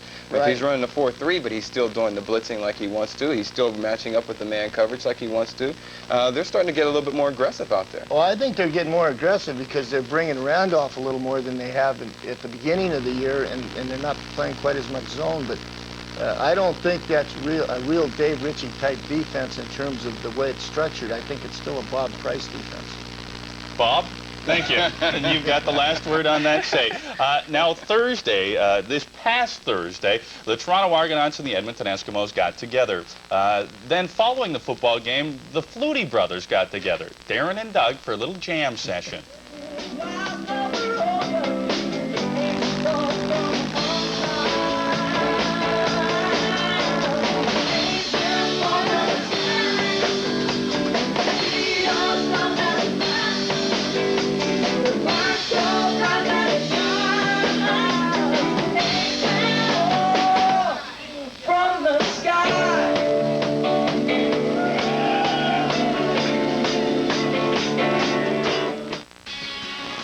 Now, we asked you earlier in the show if you have any questions, comments, or concerns. By all means, please email us. Here's the question. I would like to know what this year's playoff format will be. Will it be the same format as pre-expansion? This comes from Ray LeBlanc from Edmonton, Alberta. Obi, you want to handle this one? Well, I'll try and explain it as simply as possible. The number one thing is that they want to have the top 3 teams in each division, and if that should occur, that they all have the best points for in the standings, Then it'll be 2 and 3 in a semifinal and number 1 in the bye. And then they'll have the final in each division so that you ensure a Grey Cup final with the East against the West. But where the tricky part comes now is if a fourth place team in either division has more points in the standings than the third place team, then they're going to have a total point series with 1 and 2 in one division, and then 1 would play 4 in the other division, and 2 would play 3, and the winners would go on to the Grey Cup. I just don't think I don't understand that myself. It should be the top 3 teams, I don't care if it's a weak division or not, and the first place team should have a bye. Now, the fourth place team, if they want to get in the playoffs, make themselves better to get in the playoffs and be in the top 3. Well, we weren't at the meetings and we didn't vote on it, Les, so you tell the Commissioner Smith and the Board of Governors and all the general managers that they're full of it. Yeah. Obi did a great job explaining it because it does get rather complicated and convoluted after that. Good football game for the Calgary Stampeders so far. Gordon Glenn doing an outstanding job, especially you, Gord, with that tough throw. I'll tell you what, my pipes made it through the first half. That was the best news for me. I'm still trying to figure out what Obi said. Now, let's see if the moon is aligned with Pluto.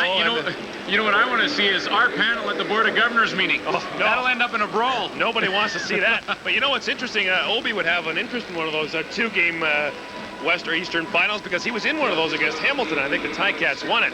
Here at BC Place, the story was the Calgary Stampeders. You know, last week they had trouble finishing their drives, kicked 8 field goals against Saskatchewan, but tonight, no problem, especially in the second quarter. A total of 203 net yards, 157 passing already for Jeff Garcia, but the big number that stands out, Damon Allen throws 3 interceptions in the last 5 minutes of the second quarter.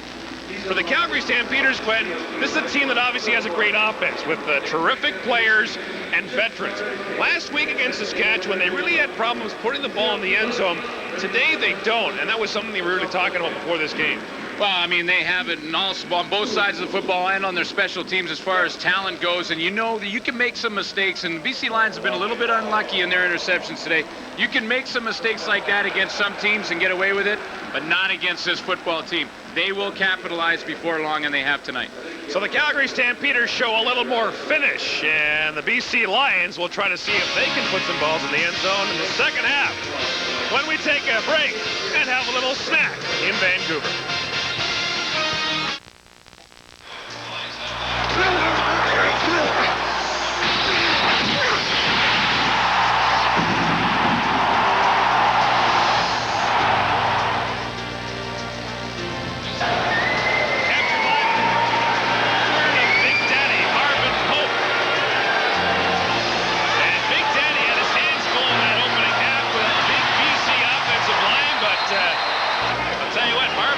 The last shot in, and on that occasion makes the catch on a wide receiver. So Marvin Pope returns to the Canadian Football League, and the Calgary Stampeders couldn't be happier to see him back. We get set now for the second half. The Calgary Stampeders leading 28-6. I'm Gordon Miller along with Glenn Suter. As I mentioned in the first half, do not adjust the volume on your television. Having a little voice problem today.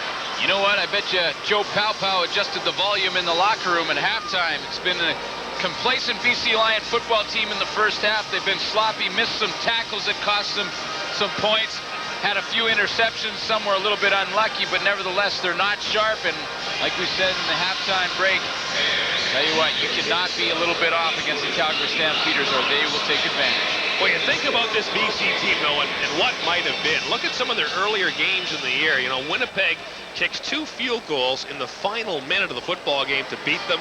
A game they really felt they should have won. In fact, of their first 3 losses, they led every game at the half and led 2 of them with 3 minutes to go in the fourth quarter. And you talked about that one in Winnipeg.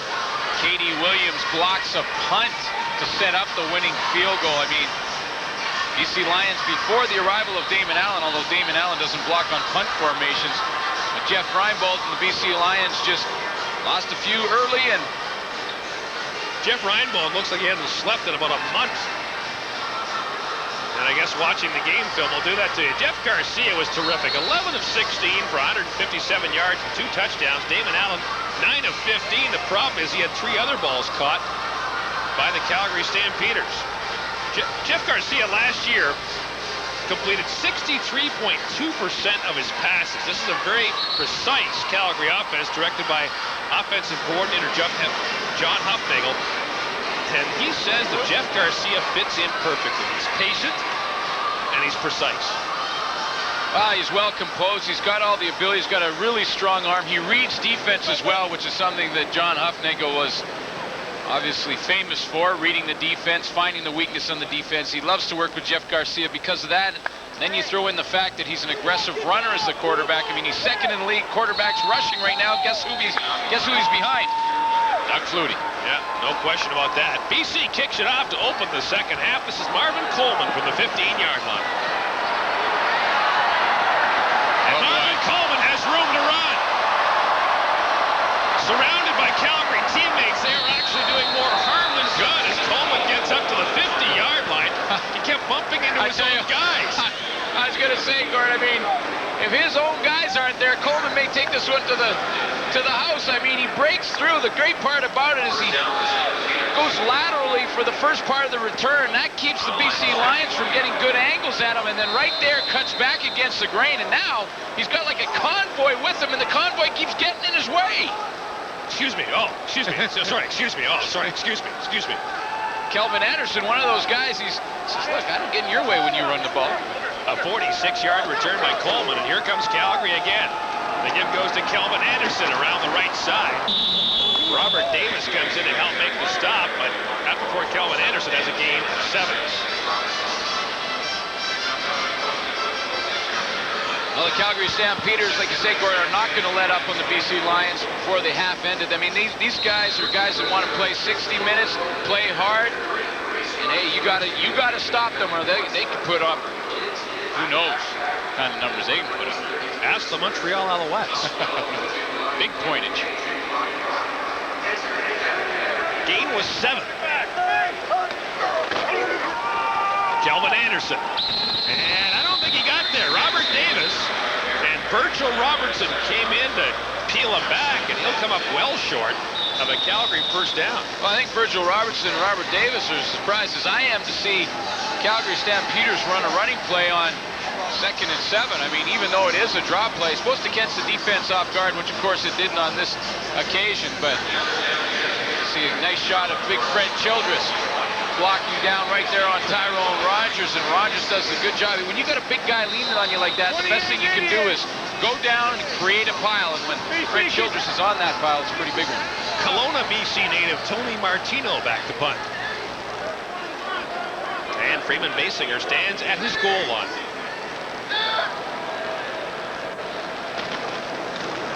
And Martino thought about taking off, now kind of squibs it down to Basinger, who watches it roll into the end zone. He'll surrender the single point. 1 point, Jake. I talked to all the punters about whether or not they have the green light to just take off and run the football, even though it's not a called fake. You saw Tony Martino kind of mess around with it, decide whether or not he was going to run. Most of them will tell you they don't really like to run that much. What they like to do, though, is if they see the return team peeling off, they'll like to take a few more steps. That gives their cover team a little bit longer to go down and get under the football, so when it arrives, they're right there. You know what Calgary has this year they didn't have before? A special teams coach. Chuck McMahon is now responsible for special teams. They used to share it among the coaching staff. Now on first down, Damon Allen wants to go deep and ends up firing it to Matt Clark. And Clark makes the catch in front of Al Jordan. And Clark, with an 18-yard reception, his second catch of the game. Well, Matt Clark's best year was when he was a rookie back in 1991, when he had over 1,500 yards and was playing inside the slot back position at that time. Since then, he's been back outside to the wide receiver, had a little bit of injury problems, and see big Todd Furtick do a number on a pretty good pass rusher in Rodney Harding. Blocking 2 guys and didn't finish either. Plays right through the whistle. It's all free. If the whistle doesn't blow, it's your free game. This is Corey Philpott, and Philpott gets wrapped up right away. Alondra Johnson came in to make the stop. You can see the heavily taped thigh of Corey Philpott. You know, just to go back to that hit, Rodney Harding is a veteran. even though he knows he's free game before the whistle blows, you can bet that he's filed that one. Yeah, no question. You know what's funny? You see Gary Zawatsky, number 64, taking over for Craig Hendrickson. They say that some players play through the second tee in tweets. And they wait till the official stops blowing his whistle, and they'll keep going. Now on second down, the rush is on, and Allen has it knocked down. Will Johnson knocks it down. I'll tell you what, Todd Furtick is getting a rough ride from the Calgary Stampeders on almost every play. Well, see, that's the problem. See, Rodney Harding was the one who got sort of the I won't call it a cheap shot, but you know, I was kind of behind the back shot. So he goes back in the huddle and he says, I'm going to get that Todd Furtick. So now his teammate Will Johnson's out there. He's the one who jumps up there and knocks it down, and then he remembers that it was Furtick that hit his buddy, so he just gives him the two-hand slam to the ground. It's going to be a battle between Harding, Will Johnson, and that man, Todd Furtick. The game within the game.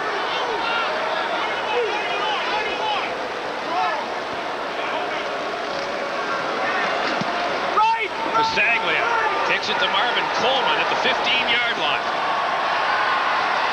And Coleman once again looked like he tripped on a teammate. A 41-yard punt and a return of 2. And tempers are running hot at the stadium at BC Place. It's been all Stampeders so far.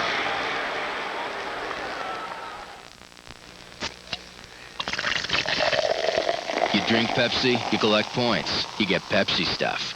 Pepsi stuff. People who drink it get it. 11:31 to play in the third quarter at the stadium at BC Place. Calgary enjoying a 23-point lead on the BC Lions. Here comes the rush, and down goes Jeff Garcia. Robert Davis couldn't get him earlier, but he got him that time. Well, the defensive coordinators, Jeff Reinbold, will see the play, and they'll say, well, Robert Davis was in clean that play, and he just got stiff-armed by Jeff Garcia. Now he's going to go talk to him and say, look, the play worked just like we designed it. All you got to do is make the tackle, and we're going to come back to it in the second half. Sure enough, they do. And Robert Davis wasn't the only defensive back on the blitz either. Reggie Carthon was in there as well. I was going to say, and so was Tom Europe. They blitzed 3 defensive backs that time. Loss was 4. But you really roll the dice when you do that, because Alan Pitts is roaming out there somewhere. Second down. The pass is complete to Vince Danielson. Danielson gets up to the 24-yard line. Andre Strode knocks him down, but Danielson comes up 3 yards short. Interesting football fact for you. The second and fourth quarters are known as the long quarters. Most teams will run about 10 more plays in the second and fourth than they do in the first and third. And look how Calgary holds the opponents down in the short quarters, the first and third. Yeah, you know, the Calgary Stampeders, you can usually look at that kind of stat and say, you know, this team has good first quarter and a bad second quarter. Calgary doesn't have any bad quarters. They just have better quarters. That's right. And the reason they're called the long quarters, of course, the first and third quarter always begin with a kickoff, whereas the second and fourth generally don't. Tony Martino, low driving kick. Freeman Basinger takes it on the bounce at the 40, and he goes nowhere. Tracked down almost immediately on the play. And the tackle is made on the play by Kevin Reed, number 87. So Damon Allen will come back to work. His team is down by 23 with 10 minutes to go in the third quarter.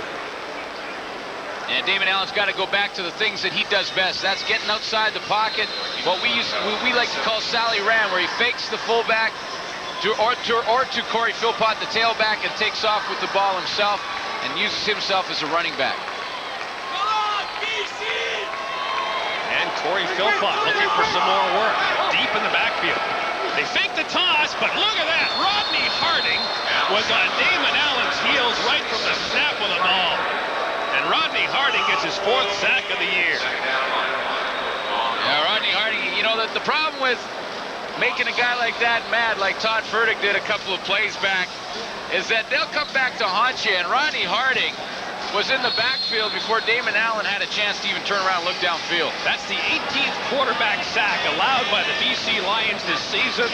They allowed only 18 in all of last year.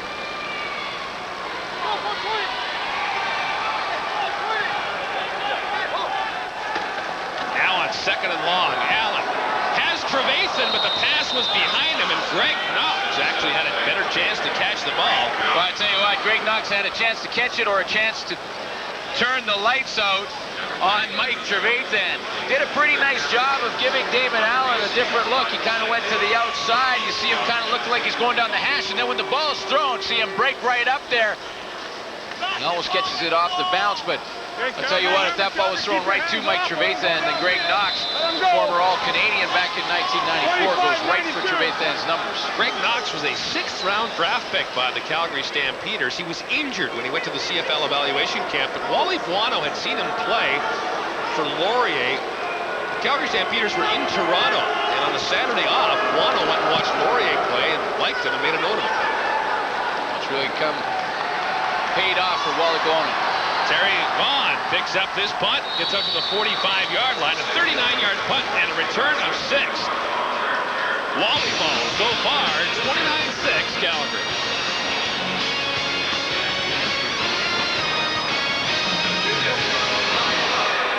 Ottawa on Thursday. Leaf Pedersen and I will do Calgary Hamilton on Friday, and then you and I are together in Edmonton at Commonwealth Stadium for Saskatchewan Edmonton on Saturday. Always a great game between those two. Boy, Ottawa played a great game last night. Winnipeg fell a little bit short, but that was one hard-hitting football game up there on the prairies. Jeff Garcia has lots of time, going over the top, a man wide open, running back Calvin Anderson, and look who was back to cover him. Tyrone Chapman was with him step for step. Well, this is why Jeff Reinbold likes this kind of defense, because even though his linebackers are small and maybe a little suspect on the run, they can cover. And Tyrone Chapman, who was beaten initially by Calvin Anderson down the seam, watch him catch up when the ball's in the air, and that ball just hits him straight in the back. Garcia would have liked to have put just a little more mustard on that throw. Try and get it out and over as Calvin Anderson could have run under it. There's a lot of Matt Dunnigan comparisons being made with Jeff Garcia. Intense, competitive, loves to run the ball, and has a strong arm. And here's it out here. And hit Virgil Robertson with it. Virgil was going down to cover Alan Pitts, and all of a sudden he felt something in the back of his leg. It was Jeff Garcia's throw. Well, did that hit him in the back of the leg? Well, somewhere in that area. The upper leg. I think, but same sort of deal. I mean, I was right in his calf. Just a pass to Jeff Garcia. And Jeff Garcia has lots of time. Look at big Fred Childress turn the door down on Tyrone Rogers and say, no shot. You're not getting my quarterback on this play. And Tony Martino back to punt. BC is down by 23 points, but the Lions still kind of hovering around as the defense tries to hold them in this game. Low driving kick should be returnable for Basinger. Reverses his field, and Basinger gets out to the 39-yard line. Stop is made by Wayne Drinkwalter back in the game after an earlier ankle injury. A 40-yard punt and a return of 14 yards for Freeman Basinger, who will stay in with the BC offense. And the Lions have really been struggling offensively since late in the first half when Damon Allen threw those 3 interceptions. 3 of 5 passes were picked off late in the quarter. You see the backup quarterback on the left, Chris Vargas for the BC Lions, standing with Joe Paopao.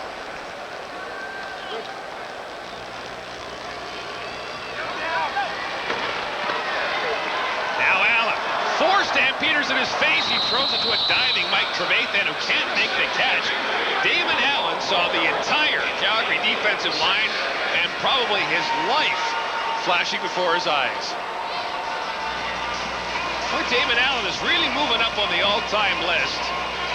And speaking of moving up, Matt Dunnigan now less than 7,000 yards behind Ron Lancaster at Matt Dunnigan's current pace. Now remember, he's out injured now, but assuming he gets back and continues the way he has, he would pass Ron Lancaster sometime next year, although there are concerns about Dunnigan's concussions.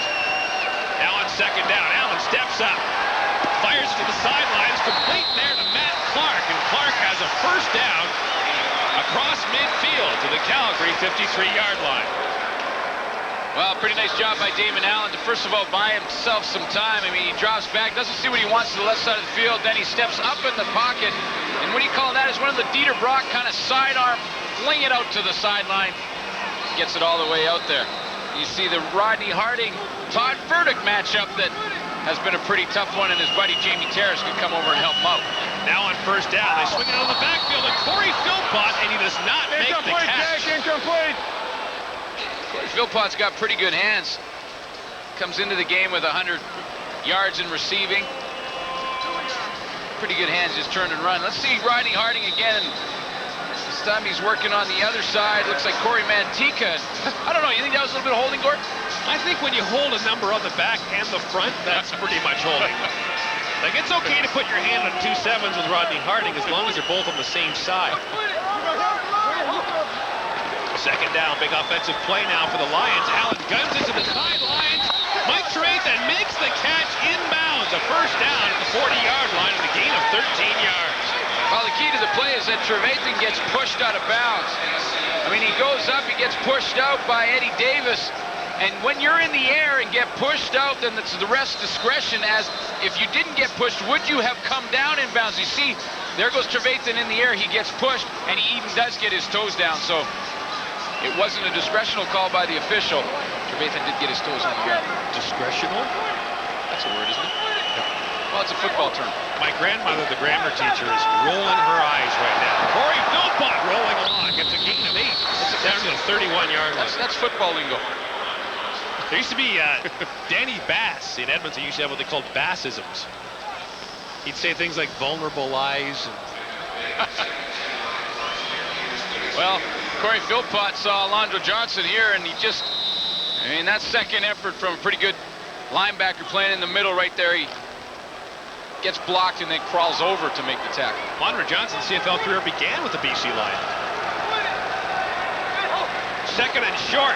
And they give it off to the other tailback, Ronald Williams. And Williams, who has been spelling off Corey Philpott, gets the first down inside the 30.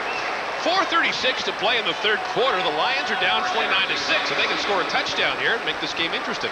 Well, I'll tell you what it'll do for the BC Lions. Give them a little bit of momentum, a little confidence. I mean, they must have gone into that halftime break feeling a little shell-shocked. They haven't scored since the midway point of the first quarter. They kicked 2 field goals very early, but they have not scored a point in this football game since very early on. Now on first down, Allen rolling, gets it away to Matt Clark, and he got hammered by Marvin Coleman. Matt Clark makes the catch and pays the price for a gain of 5. You gotta love these little games that go on around the game. I mean, Marvin Coleman comes up and puts a great hit on Matt Clark as he catches the ball, but watch how quickly Matt Clark will get up, and just to show Marvin Coleman that he's not hurt. I mean, this goes on all the time. I mean, there's the hit, down goes Matt Clark. Now you'll jump up right after that and look at Marvin Coleman and say, he didn't hurt me. Now Allen will try to keep the drive alive. Here comes the blitz. Allen's under pressure, and Daryl Hall gets him again. Second sack for Daryl Hall, and he has tracked Damon Allen down cleanly both times. Well, you know, Daryl Hall in the offensive scheme may not necessarily have a man assigned to him, but Damon Allen usually will beat that guy. I mean, it's a design play where the linebacker coming from the weak side is left unblocked, and they know that Damon Allen will turn around like that, break containment, get to the outside. That's one thing to say when it's a linebacker. It's another thing to say when it's a guy that can also cover slotbacks. He's quick enough to do so. So that's one thing you can't pull off when you got Daryl Hall chasing you down. Lou Pasagna has accounted for all the Lions scoring, but the Lions have not scored since there were 2 minutes and 58 seconds left in the first quarter. And Pasagna will try this one from just outside the 43-yard line.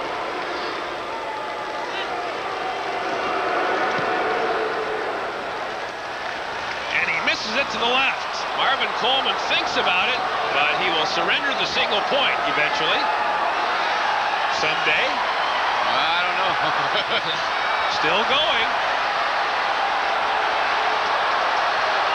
Still going. Marvin Coleman steps out the end line and runs a good minute off the clock and gets a razzing from the fans here at BC Place. Just 1 point for the BC Lions. Now trail 29-7 in the third.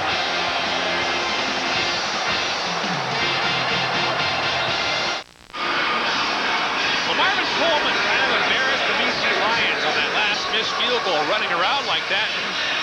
You were saying if you were playing, you might have taken a shot at him. Well, I'll tell you what, I mean, you can't tell me that Marvin Coleman was trying to kill the clock with 2:50 left in the third quarter. I mean, if it's the fourth quarter, maybe. I think that was a little bit of showboating, and I'm a little surprised the BC Lions, I mean, these are grown men out here with a lot of pride, and I'm a little surprised that they didn't take the penalty and hit him at the end line. Wow. On first down, the give goes off to Kelvin Anderson, and Anderson, look at him go across midfield and down to the 52-yard line. He leaves a trail of BC Lions in his wake. Tyrone Chapman finally tracks him down, but it's a gain of 21 yards. Well, you know, when Kelvin Anderson went down the seam and Jeff Garcia tried to get it to him, Tyrone Chapman ran him down. He was a great cover guy in that instance. On this play, this is where the BC Lions fall off a little bit because of their size. They're so small. I mean, Kelvin Anderson was just bouncing those linebackers off him. I mean, those guys weren't even making contact. BC shows blitz, and that time it pays off. Robert Davis gets in right away and limits the gain by Kelvin Anderson to 1. Same play that they've run a couple of times. One time Robert Davis got straight armed by Jeff Garcia. Another time he got the sack. That time he gets in there in time to stop that draw play. Worked a little bit for the BC Lions. The only thing is, when you do it, you leave your defensive backs in one-on-one coverage. And Gord, you mentioned earlier that Alan Pitts is roaming down that field. Somewhere is number 18. Now Garcia over the middle, and it completes to Vince Danielson. And Danielson should have the first down. Tom Europe comes up to make the stop, but Vince Danielson has a pickup of 13 yards and another first down. He was a quarterback in college. In fact, has thrown passes in his CFL career, but he's a very good quarterback at UBC, converted to slot back by Calgary. I'll tell you what, he's 58% passer when he was at UBC, and you know, he's got some friends out here watching him today in BC Place Stadium, wants to have a good game, made a nice catch right there. Now first down for the Stampeders from the 41-yard line. And Garcia, lots of time, has it over the middle and complete once again to Vince Danielson. And a pickup of what looks to be 5 yards. All right. Right now, the BC Lions are doing a pretty good job of putting two men on Alan Pitts to the wide side of the field, and that's why you'll see the one-on-one matchup to Vince Danielson. I know exactly how he feels. Been there, done that, bought the t-shirt. Vince Danielson has 4 catches already. And now second and short, bad snap to Garcia, all the way back in midfield. He finally gets the football, but he is buried. Well, the BC Lions down by 22 points, needed a big defensive play, and they get it there on the final play of the third quarter. So BC trying to hang in there, down 22 points, the fourth quarter coming up. But right now, we'll send it back to our CFL Live Control Center.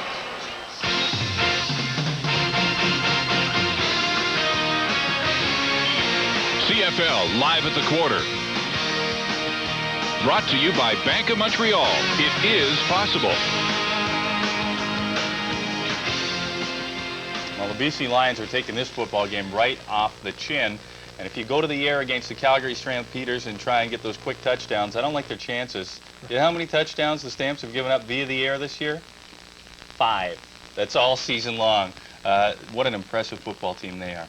Plus, you know what's going to happen now that BC has such a big lead, and they do try to do that, sit back there and try to throw the deep balls. It's not going to work because it's just going to Marvin Pope, Alondra Johnson, they're coming. Right now, they're just going to pin back their ears, and they know what they're going to do. There's no more running involved. They're going to pin back their ears and go after them. And the defensive players can sit back there, too, and they can start keying and reading things. That's how you got the majority of your interceptions, right? Get picked. That's when you get picked. Free picks, too. You don't have to pay for those ones. I have a question for you. Marvin Coleman plays your position. He's, I think, a terrific CFL player. Very excellent. Does he, though, go over the line of being a hot dog when he's killing the clock like that? No, because that is his job. They have a big lead right now, and it looks bad on BC for not getting down there and putting some pressure on him and making him go to a lead. It's not his job to go down on the knee to make the job easier for BC. I can't tell you, though, how many times I hear CFL fans saying, why do you see this it's part of the rule in the this CFL. league and nowhere else? It's part of the rule in the CFL and nowhere else. Sure, that's right. Well, I think the big thing is because the rules are as they are. At the end of a half or a quarter, that makes a lot of sense when you're killing time. Yep. Well, and that's exactly what they're doing, just killing time. It's a Clint Black song, and it seems to be the theme tonight. We got a quarter to play as we head back to Gordon Glen in BC Place. Yeah, Gordon Glen and a guest. Welcome back to the stadium BC Place. Gordon Miller, Glenn Suter, and Ryan Walter, my hockey partner during the wintertime. We'll be doing some World Cup hockey not long from now. But Ryan, you've got the Score for Charity going on this weekend. Lots of well-known stars are up here. Big hockey game last night at the South Surrey Arena. Lots going on. Walter, I want to hear the real story here. Now, Gord tells me he scored 2 goals. Yeah, you know what, Glenn? He did. One was a bit of a tip-in. It was a bit of a fluffer, okay? Okay, now what you're telling me is that you hit it off the back of his jersey and it bounced in. The other one was a legitimate goal, and he scored on Chico, and I know it's been his goal for life to do that. So. Yeah, he scored on Glenn Chico Resch last night. Tony Martino, great punt. Bounces down the 12-yard line and goes out of bounds. The best part of that last night, I mean, there was lots of great players. There, Charlie Simmer and Dave Taylor, lots of guys. Was that afterwards they were talking about my goal to tie the game. You just made this man's whole life. I retire now. Now, Ryan, you got a golf tournament tomorrow and raising lots of money for worthy charities, and lots of stars are here. Yeah, awesome time. You know, we've had some guys from Hollywood come up. It's been great. Donna DeRico coached the game tonight from Baywatch. You missed that, Gord, okay? But that's all right. But she was great. Sorry, Glenn. We've had some great participation. We're very thankful. The Lions now, first down, deep in their own territory, need something offensively. And over the middle, they go to Sean Millington, who fights his way up to the 22-yard line. Now, Ryan, you got the big body here, you know, thick through the middle. Did you ever play football? I'm getting bigger every day, too. Well, never played football, played a lot of lacrosse, a lot of soccer. I don't know, our school, high school wasn't into football. I don't know why that was. We played a lot of hockey. Ken Berry, Doug Berry, all these names, you know, Mark Taylor, guys like that. So we just seemed to play hockey. I never got into football. I love the game, though. Damon Allen gives it up, and Corey Philpott slips on second and short. He will not get the first down. And now an interesting situation for BC. They may have to gamble here, but it'll be a long gamble if they do, and Joe Paupow sends the punting unit out. So now, after my heroics in hockey yesterday, I have to play golf. Now it's heroics. Yeah. But I'll tell you what, 6 months from now, you won't even believe how good that shot was. Oh, yeah. Chico said he could read the puck as it went by him. My shot was so bad. But tomorrow at Northview Golf Course, where they're playing the Greater Vancouver Open in just a few days, the weekend wraps up with your golf tournament. It's going to be awesome, and Gordon, we really thank TSN, yourself, for helping us out, especially at the golf and obviously at the hockey, but we're looking forward to it. It'd be nice to wrap the weekend up. We're really thankful to do it for charity. Lou Pasaglia gets the kick away. This is Marvin Coleman from the 50-yard line. And Coleman gets out to the 50-yard line. You and I are going to go to work here in just a few days doing World Cup hockey. The training camp opens in Vancouver in just a few days for Team Canada. Excited about the World Cup? I'm really looking forward to the World Cup. I think it's a beautiful opportunity to see the world's best. You know, we're going to see that soon in the Olympics down in '98. This is probably the next opportunity, or the first opportunity for us to see it. I really look forward to that, Gord. And I think a lot of people are looking forward to seeing Pavel Bure come back. He'll play for Team Russia. Of course, the Canucks are pretty excited that he'll get a chance to play right away. You've seen Pavel here in Vancouver. How's his rehab coming? Well, he looks great. I mean, this guy's in tremendous shape. The ACL apparently is healed, but there's no way the Canucks were going to take a chance to bring him back, even late when we had real problems here in Vancouver heading into the first round of the playoffs. And I hope this is not an ACL right there. I think that's Ronald Williams, who was down on the play for the BC Lions, down covering that kick, and we'll have another look here and see exactly what happened. Well, it's tough to see exactly. Well, he gets in the pile late and goes over the top, and it looks like his knee just kind of whipped over Marvin Coleman's back. You know, Ryan, you were talking about the ACL with about Pavel Bure. You have been through this when you were playing junior hockey and you were injured. The ACL injury has come a long way since you got hurt playing back in Kamloops. Well, now they can do something about it, where they can snip and they can cut and they can sort of adjust the muscle. Back when I was in junior hockey, it was if the vein didn't reconnect itself, you know, you weren't going to have a stable knee. And when I got out of the operation, the doctor said the next morning to my mom and dad and I, listen, if the vein reconnects, you'll probably walk, but you'll never skate again. And when I was 16 years old, I'm saying, well, what do you mean I'm not going to skate again? I hit 1,000 games in the NHL, and I said thank you to that doctor. Wrote him a nice note. No kidding, and that's an amazing story. And think about all the progress that was made during your professional careers with injuries that used to be career-threatening, and now guys come back in a matter of weeks. Here, Jeff Garcia fires out that receiver screen to Terry Vaughn, and Vaughn has a pickup of 7 down to the BC 43-yard line. Ryan, thanks very much for coming up and joining us here, and I'll see you tomorrow at the Northview Golf Course in the Score for Charity Golf Tournament. Ryan, thanks for bouncing a few pucks off Gordon, putting them in the net. Thanks, the only problem is now I'm going to hear it for the rest of the year. As Wayne Gretzky said, it doesn't matter how, it's how many. Thanks very much, guys. 12:19 to go here in the fourth quarter. The Calgary Stampeders have the lead and the ball. 2nd and 2. The give goes to Kelvin Anderson, and he did not get there. It doesn't look like he did. He needed the 43-yard line. It looks like he was stopped at about the 44. And Wally Bono sending in Mark McLaughlin already for the field goal team. He's going to...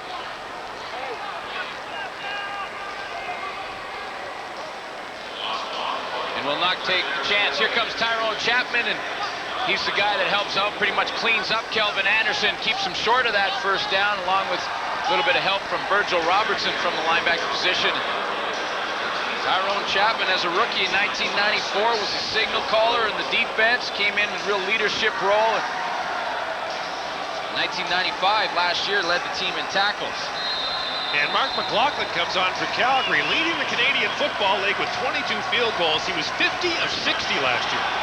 And I asked him before the game, he said this may be his best ever start, and I told him, you know, I hope I'm not jinxing you here, kind of knock on wood. So he missed his first one. He missed his first one, so I'm sure he'll mention that to me. And Calgary calls timeout. Now they're taking another look at it. It's a 51-yard try, and I think Tony Martino's going to come on and punt. So Wally Buono has second thoughts and decides to punt the football away. Well, the two kicks that Mark McLaughlin had missed coming into this one, I mean, not counting the kick he missed early in this football game, were from 59 and 53 yards, and the 53-yarder was in Winnipeg, where there's often wind, so he almost, you could basically say he had a perfect record coming in. Look at McLaughlin, he's kind of giving Wally the hairy eyeball there, saying, what's going on? His longest on the season is 52 yards. I mean, he feels, especially indoors with no wind, no weather conditions, that he can make that kick. And Wally will just go over and discuss with his kicker and say, hey, we're playing for field position. The 3 points doesn't make that much of a difference right now. So Martino to punt. Basinger back deep to return. Bouncing kick to Basinger at the 5. And Basinger slides out to the 18-yard line. He is finally stopped there by Calgary's Eddie Davis. So kind of a chess match going on. 11:33 to play in the fourth quarter. Calgary leads the game by 22 points.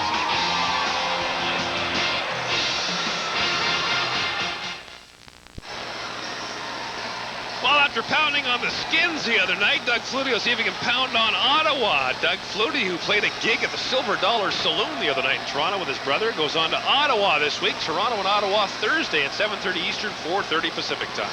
You're saying that him and Darren got the bond together. Yes, they did. Can't find me drums.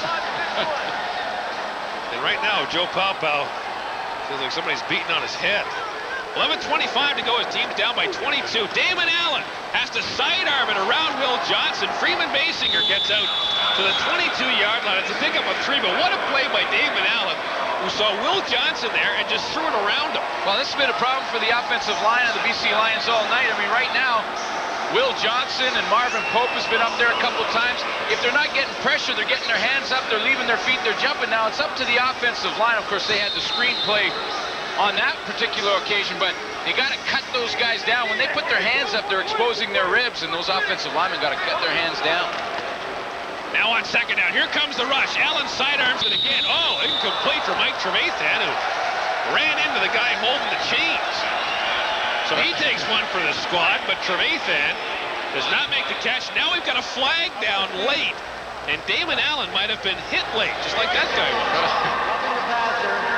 Calgary number 77. Rodney Harding gets nailed for the late hit on Damon Allen, but, you know, that's a potentially dangerous situation. That guy holding the thing's got to drop that stick. And Trevathan's coming to the sideline. Here comes Rodney Harding. You see Damon Allen. He's number 77 to the top of the screen. Takes a couple, 3 steps, and then here's the hit right there. See, the sideline guy got caught watching the game. He's got to watch out what's going on and drop that stick when the players are coming to the sideline, because that could be a potential injury situation right there. I'm sure he'll be glad you're second-guessing him. Damon Allen's under all kinds of pressure. Now he slings it out to Ted Alford. And the net result of that pass is that Ted Alford lost 7 yards. He'd be better off dropping the ball.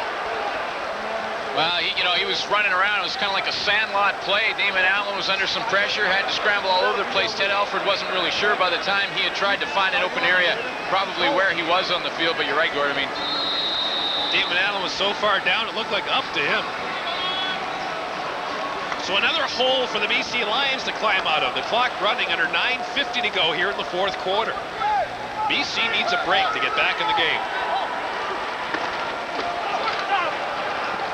Allen for Alford again. This time he makes the catch, and this time it's for a first down at the 47-yard line. Al Jordan there on the coverage, but Ted Alford has the catch. And a BC Lion first down, a big one. Well, throughout this game, Gord, that defensive line for the Calgary Stampeders have done a nice job of getting in the throwing lanes of Damon Allen, getting their hands up. That time, Allen had a sight line to his receiver, Ted Alford. And, hey, when you give a veteran quarterback an opportunity to see where he's throwing, he's got a little bit better chance to complete it. On first down, Allen throws it short. And once again, it's for Alford, but this time it's incomplete. Well, I think it's time. If you get into a football game, you're down. I mean, it's time you just start to send those guys deep. I mean, these little hitch passes when you're down 29-7, 9 minutes left in the game. I mean, Joe Paupau's got to just decide, hey, let's get somebody deep. Maybe we get an interference call. Maybe we come up with the catch. We've got to make something happen now. Go over the top. Now Trevathan cut the pattern short, and Damon Allen threw it deep. And Trevathan says to Allen, that's my fault. Well, it's okay if the quarterback's back there to try to break off your pattern if the defensive back is playing off you. I mean, sometimes quarterbacks and receivers will read each other and be able to hook up, but Damon Allen just took that 7-step drop, planted, and let loose. And now we've got an injured Calgary Stampeders. Is that Marvin Pope down? It looks like a 9. It definitely looks stocky enough to be Marvin Pope. Yeah, it is Marvin Pope who is down and hurt. So Big Daddy, who was with the San Francisco 49ers in training camp, is getting his left knee checked out. Yeah, and that's... Or is it the ankle? Sometimes you get caught in a hit, you're lying on the ground, your whole leg is sore, and you just kind of lie there to see what exactly it is that's the problem. The Calgary Stampeders have held the BC Lions to 2 field goals and a single and lead the game by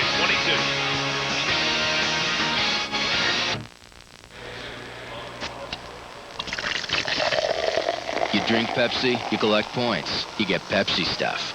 Pepsi stuff. People who drink it get it.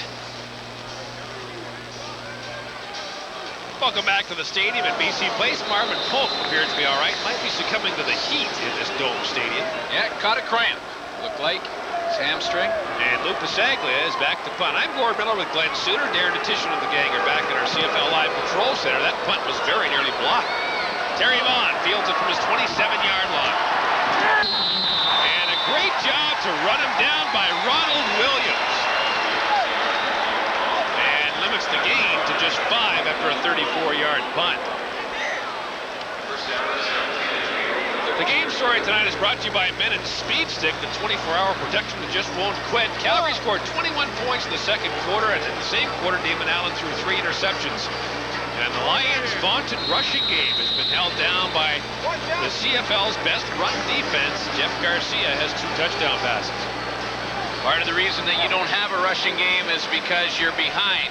You're behind by 29 to 7. You got to put the ball in the air and try and make something happen to come back in a hurry and pretty much abandon the game plan. Jeff Garcia's up and slinging. Look for Dave Sapunjas. And back on the coverage is Robert Davis. And Sapunjas not able to make the catch, and he blew a tire. Dave Sapunjas came out of his shoe. He turned to try and get that, come back to the ball, and he's laughing about it. It comes right out of the shoe.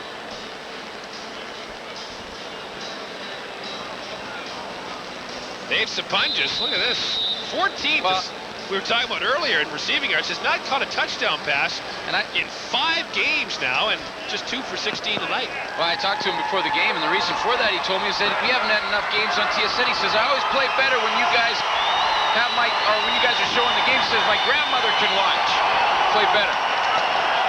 That pass looking for Alan Pitts goes incomplete. Brandon Hamilton there on the coverage. So 7:44 to play in the 4th quarter, and BC stubbornly remains in the game. Well, no signs of Jeff Garcia sitting on the lead.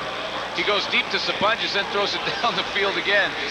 They want more points. Calgary scored 29 straight points in this game.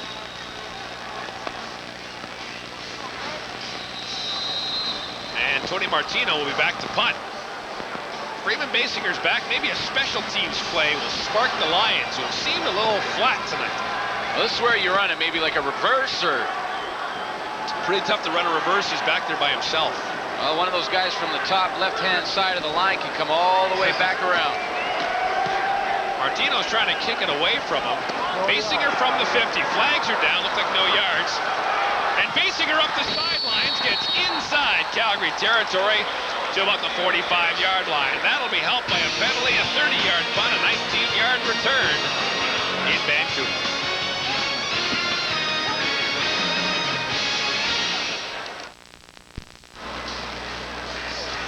Well, the BC Lions are 1-5. Calgary is 5-1, and in between is the battle for the other spots, and promises to be an interesting year in the Western Division.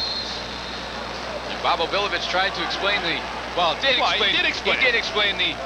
I was the only one confused, but he did explain the playoff format. If the 4th place team in the West has a better record than the 3rd place team in the East, the 4th place team in the West gets in.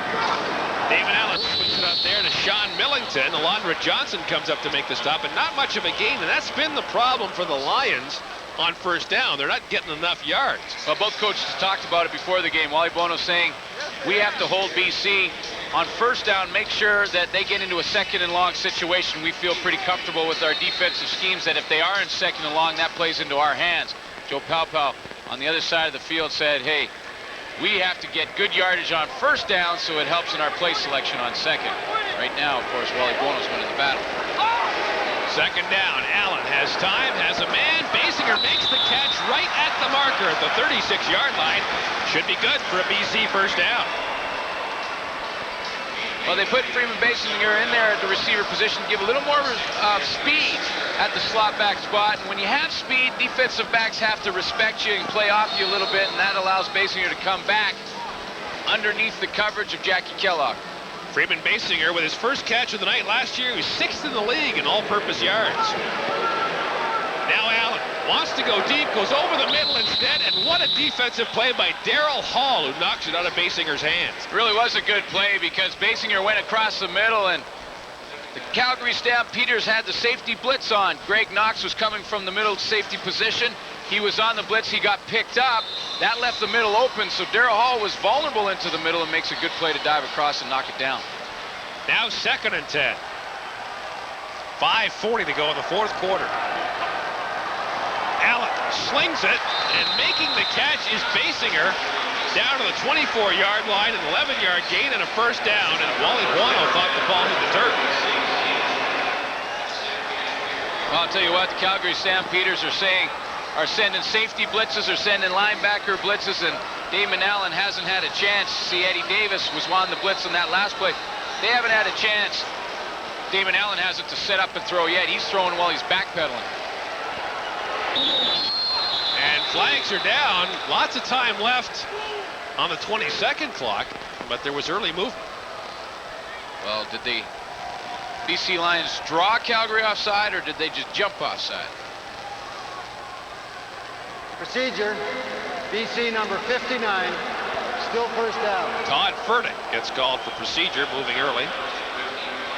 Todd Furtick has been in the battle with Rodney Harding, and Todd Furtick right in front of you here, number 59. Whoops, see him just rock up in his stance. You can go into a 2-point and move your shoulders a little bit, but if you're in a 3-point with your hand, 3-point meaning your 2 feet and that one hand down on the ground, if you lift that hand up, that's illegal procedure. Tough penalty for the Lions to take. It's now 1st and 15. Allen, under all kinds of pressure, flips it back to Todd Furtick. This is a live football. Live ball, and the Lions come back to get it. Trevathan at the 53-yard line, but this will be a loss of 23 yards. Now, what's the penalty? There's no infraction on the play. Second down. There isn't one. Well, heads-up play by Mike Trevathan just to come back. This is a situation where quarterback just trying to make something happen out of nothing, and he doesn't even look over there. Sees a flash of black jersey, and Todd Furtick, he's blocking Marvin Pope at the beginning of the play, turns around, and then all of a sudden sees something that he's never seen in a game. The football comes towards him, and he does what he does best and starts to block again. I want nothing to do with that leather thing. Well, it brings up second down and 37 yards. Do you have a 37-yard play in the playbook? A quick kick. Yeah, they tried that earlier. Now Allen. Intercepted. Greg Knox cannot make the catch, though. He had it for a moment, but it hit the ground. Well, a bizarre offensive sequence for the BC Lions. It pretty much sums up their night. And Greg Knox just sitting back there waiting on it. Well, he's free in the middle. He can play the ball. He sees Damon Allen roll out. He's going to flow with the rollout, and then he catches out of the corner of his eye. Trevathan coming across, steps right in front of the play. I mean, he anticipates the throw beautifully. Just forgot one thing. Catch it. 10 interceptions for Greg Knox a couple years ago. And I tell you what, I've seen him in the couple games we've done. He's dropped about 3. He's got 2 on the season. That'd be 5. And you know, you think about them as the season goes on, how the totals you could have had. A 2-hop snap to Passaglia, who's now rolling out. No one to throw to, though, and Passaglia thrown down, and I mean hard, by Jackie Kellogg. And Jackie Kellogg, 25 years old, throws down the 42-year-old Lou Passaglia, who wanted to throw but couldn't. And that pretty much sums up BC's night. Well, Lou Passaglia, just like Damon Allen, was trying to make something happen, and you know, he's done it a lot of times in his career, but usually it's with a lineman rushing. This time he takes off, thinks he can get the corner here, but then he realizes that it's Jackie Kellogg, who's a defensive back with pretty good speed. And is that right? I mean, he's 42 years old. Is he allowed to treat him like that? I guess. Why not? He was 4 years old when Lou Passaglia began his CFL career. First down, Garcia still throwing, and completes it out there to Sapunjas, and Sapunjas right at the first down marker before Tom Europe throws him back, and that time Sapunjas lost his helmet. Yeah, Eddie Davis, or excuse me, Robert Davis was the one who threw his helmet off, and he's lost his shoe, he's lost his helmet. He's got to tighten down that equipment a little bit. They want to check for his watch, and Davis gets called for a face mask. Major foul, face mask, BC number 7. See. First down. Wow. Face mask could have been called there on Kelly Sims, and then Robert Davis, just frustrated, rips the hat off of Dave Sapunjas. Coming down, Billy. So the penalty takes the Calgary Stampeders down to the BC 32-yard line. 3:15 to go in the game. And Calgary not letting up at all. Kelvin Anderson forced back inside and finds nowhere to run. He is stacked up there by Kelly Sims and Tyrone Rogers, a loss of 4. That brings us to the 3-minute warning. Calgary with a 22-point lead and threatening to add to it.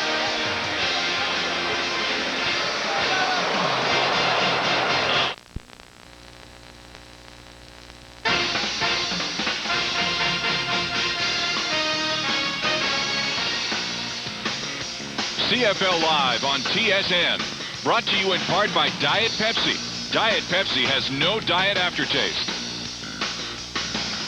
And by the Alliance of Canada's only full-service telecommunications companies, proud sponsors of the Canadian Olympic team.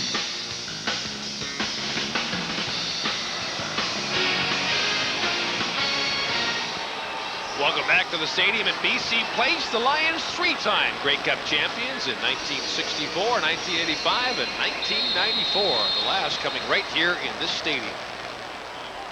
And that old man, Louis Pasaglia, that got abused on that fake was the guy who kicked the winning field goal in that last one. And in the 85 Grey Cup, it was his fake that was a big key in the game. And lots of early movement there. You know, Glenn, it's funny. The BC Lions just look off tonight. Yeah, they haven't had any bounce to their step. They haven't executed. They've missed a lot of pretty easy tackles in the open field. And let's see the start. Oh! Outside. Once you're committed that far, Dave Chambers might as well continue. Make sure that they don't get a free play. Just start it over again, and it looks like he was drawn offside, Gord. Yeah, I was going to say, he didn't do the Linford Christie. He was drawn out of the blocks. 2:46 to play, and the Stampeders like to add to their 22-point lead. And Garcia from the shotgun. Looking to the end zone. Terry Vaughn is open. The pass is just over his head. And look at Jeff Garcia. Is this guy a competitor or what? 29-7. 2:40 to go. And he goes for the deep corner route to his wide receiver, Terry Vaughn, and is mad when he doesn't hook it up. He's about to go 14-2 as a starting quarterback. You can see the reaction. I mean, Terry Vaughn was open. So when he knows he had the receiver open and had a chance to get a couple more points on the board, not happy about it. Instead, Mark McLaughlin will try to pad his totals. Mark McLaughlin had missed only 2 field goals coming into the game, but he's missed both tonight. Makes this one, though, and adds to that Calgary lead. 31-7 now, or 32-7 rather, with 2:36 to go. Mark McLaughlin tied that CFL record last week with 8 field goals. It is on pace to shatter the CFL record for points in a season. He's on pace for about 275. Yeah, he really is. Talking to him before the game, he was talking about the best start he's ever had. He felt like he was really in a groove and really couldn't do anything wrong. Now, he has come into this game, missed a couple. You see the record that he tied with my buddy Dave Ridgway in Saskatchewan. And I was with Dave for the 88 version of that. 8 field goals. 84 was You held those 8 field goals? That's right. Stu Fraser was holding in 1984. And did a great job, by the way. Sean Millington with the catch. I was waiting for something. And a pickup of a couple. That's Stu Fraser. Well, he was a great holder. He was. They haven't had a holder like that since. And Dave Ridgway, whenever I dropped one, whether it be practice or a game, would make sure he reminded me of that fact. And the fact that you sometimes left the laces facing him. He hated that, right? Oh, yeah. He could be in a game and he'd limp off the field. Second and long for the Lions, and that's been their story all night. And Corey Philpott can't make the catch. He was right at the first down marker. It'll bring up 3rd down, and nobody from BC's been on the same page all night. Well, I'll tell you, a lot of teams feel like they're not on the same page when they face this Calgary Stampeder football team. I mean, it is a great, well-coached, talented team. You just cannot make a mistake against them. BC made 3 crucial ones in the first half, and they have never been close since. Think about, Calgary lost here in 1989. It's the last time the Stampeders have lost in their building. Think about where they've come since Wally Buono took over this team. 24 of the 36 players on the roster today for the Calgary Stampeders have played their entire career with Calgary. Good kick by Pasaglia. This is Coleman from the 26-yard line. And Coleman fights his way out to the 44. Stopped there by Tom Ura. A 46-yard punt. A return of 18. Well, Bob Cameron is closing in on 100,000 career yards.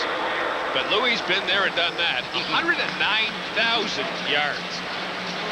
62 miles of kicking. Wow, isn't that unbelievable? Between them, just punting, they've punted the ball over 100 miles. And Danny Barrett is into the game for the Calgary Stampeders. He played here, of course. He was part of the Doug Flutie deal and led Calgary to the Grey Cup game in 1991. Gives off to Kelvin Anderson, and Anderson forced back by Shelton Quarles. Danny Barrett had one of the great quarterbacking games in CFL history against Toronto in 1993 when he passed for 601 yards in a game. I mean, that's absolutely amazing. 601 yards. I remember watching the game and thinking, that is unbelievable feat. 601 yards will never, ever be touched. And then, then what happens? That record doesn't even stand for a year. I mean, it's unbelievable. Most passing yards in a game. Matt Dunning at 713 yards. He broke the record less than a year later. And added 100 yards to it. Now Danny Barrett gets hit as he throws, and it's over the head of Alan Pitts. In fact, it's over everyone's head. And Wally Buono said today, I was asking him about, the accusation that they ran up the score. He says, hey, when Danny Barrett comes into the game, he's coming into play. We're not going to let him hand the ball off. Well, that's the thing. I mean, you get your backup quarterback in there, and Jeff Garcia is going to see all the action as long as he's healthy. And when you get your backup in Danny Barrett, and he's got to run the system, he's got to run the plays, get accustomed to his receivers again, so that if he is needed due to injury, he has a few reps and he's ready to go in there and move the football team. By the way, they keep his locker available. This is Danny's third time with the Calgary Stampeders. Just leave it open, huh? Played in the Grey Cup game in 1987 in this building for Toronto.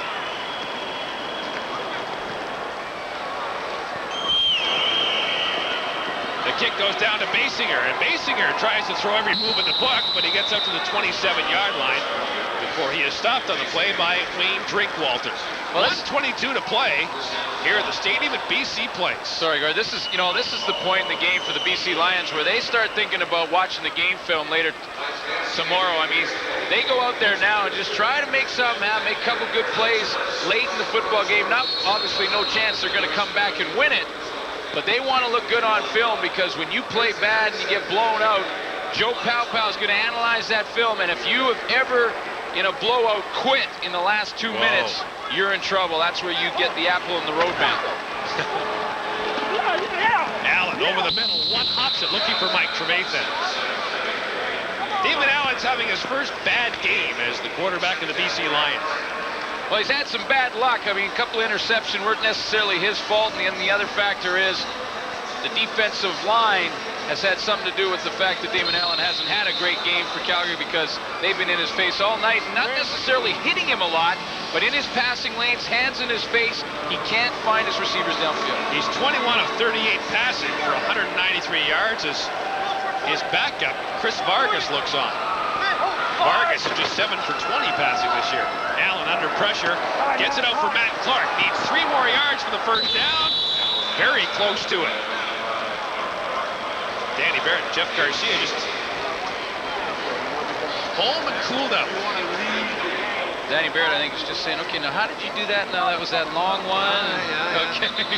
Like, I just tried that long one. I just got hit. First half, put it away. Danny Barrett was a receiver early in his career. He's a great athlete. He's got the same kind of Damon Allen running abilities. I mean, in his day, this guy could get out and do a number with rushing the football as well. With Calgary in 1985, he caught 32 passes for 455 yards and 2 touchdowns. And he's also punted. He really does do it all. And he worked in a bank. Is that stat in that book? No, that is not in the book. I asked him for a loan. I know that because I asked him for a loan. And what happened? No. Turned down, eh? Shut the door. Like all the other banks.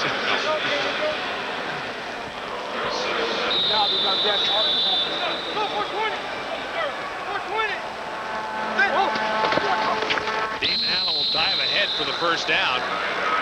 With a minute to go in the fourth quarter, and the BC Lions really needed to excite their home fans tonight, and didn't happen. Didn't happen, no. Well, you get behind against Calgary, and it is the biggest uphill battle. That's the one when your dad tells you about, uphill in the snow barefoot. Yeah, both ways. Yeah.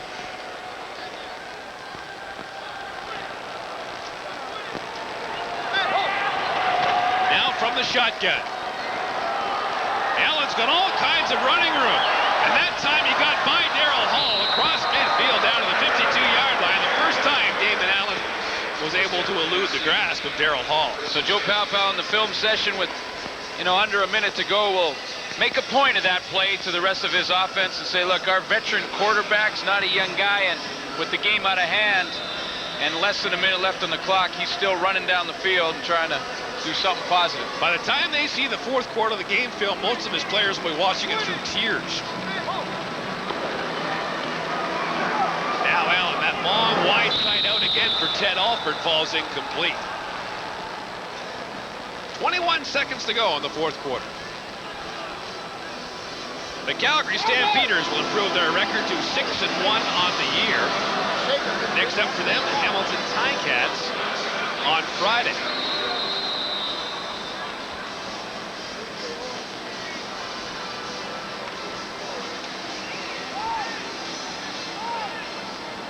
Second down now for the Lions.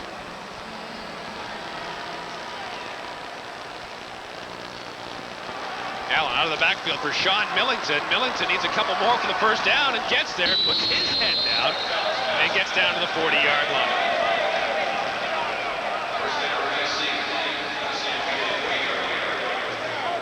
Here now is the Pepsi AC block of the game.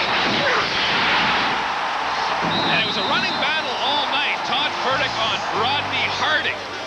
And this time, Furtick saw Harding turn his back and gave him the extra shot. The block of the game brought to you by Pepsi AC. You can be heartburn-free with Pepsi AC. Now here's Damon Allen to Mike Trevathan down to the 1. Finally, they hook up, but time runs out. Trevathan makes the catch, but that's as close as the BC Lions get to the Calgary end zone.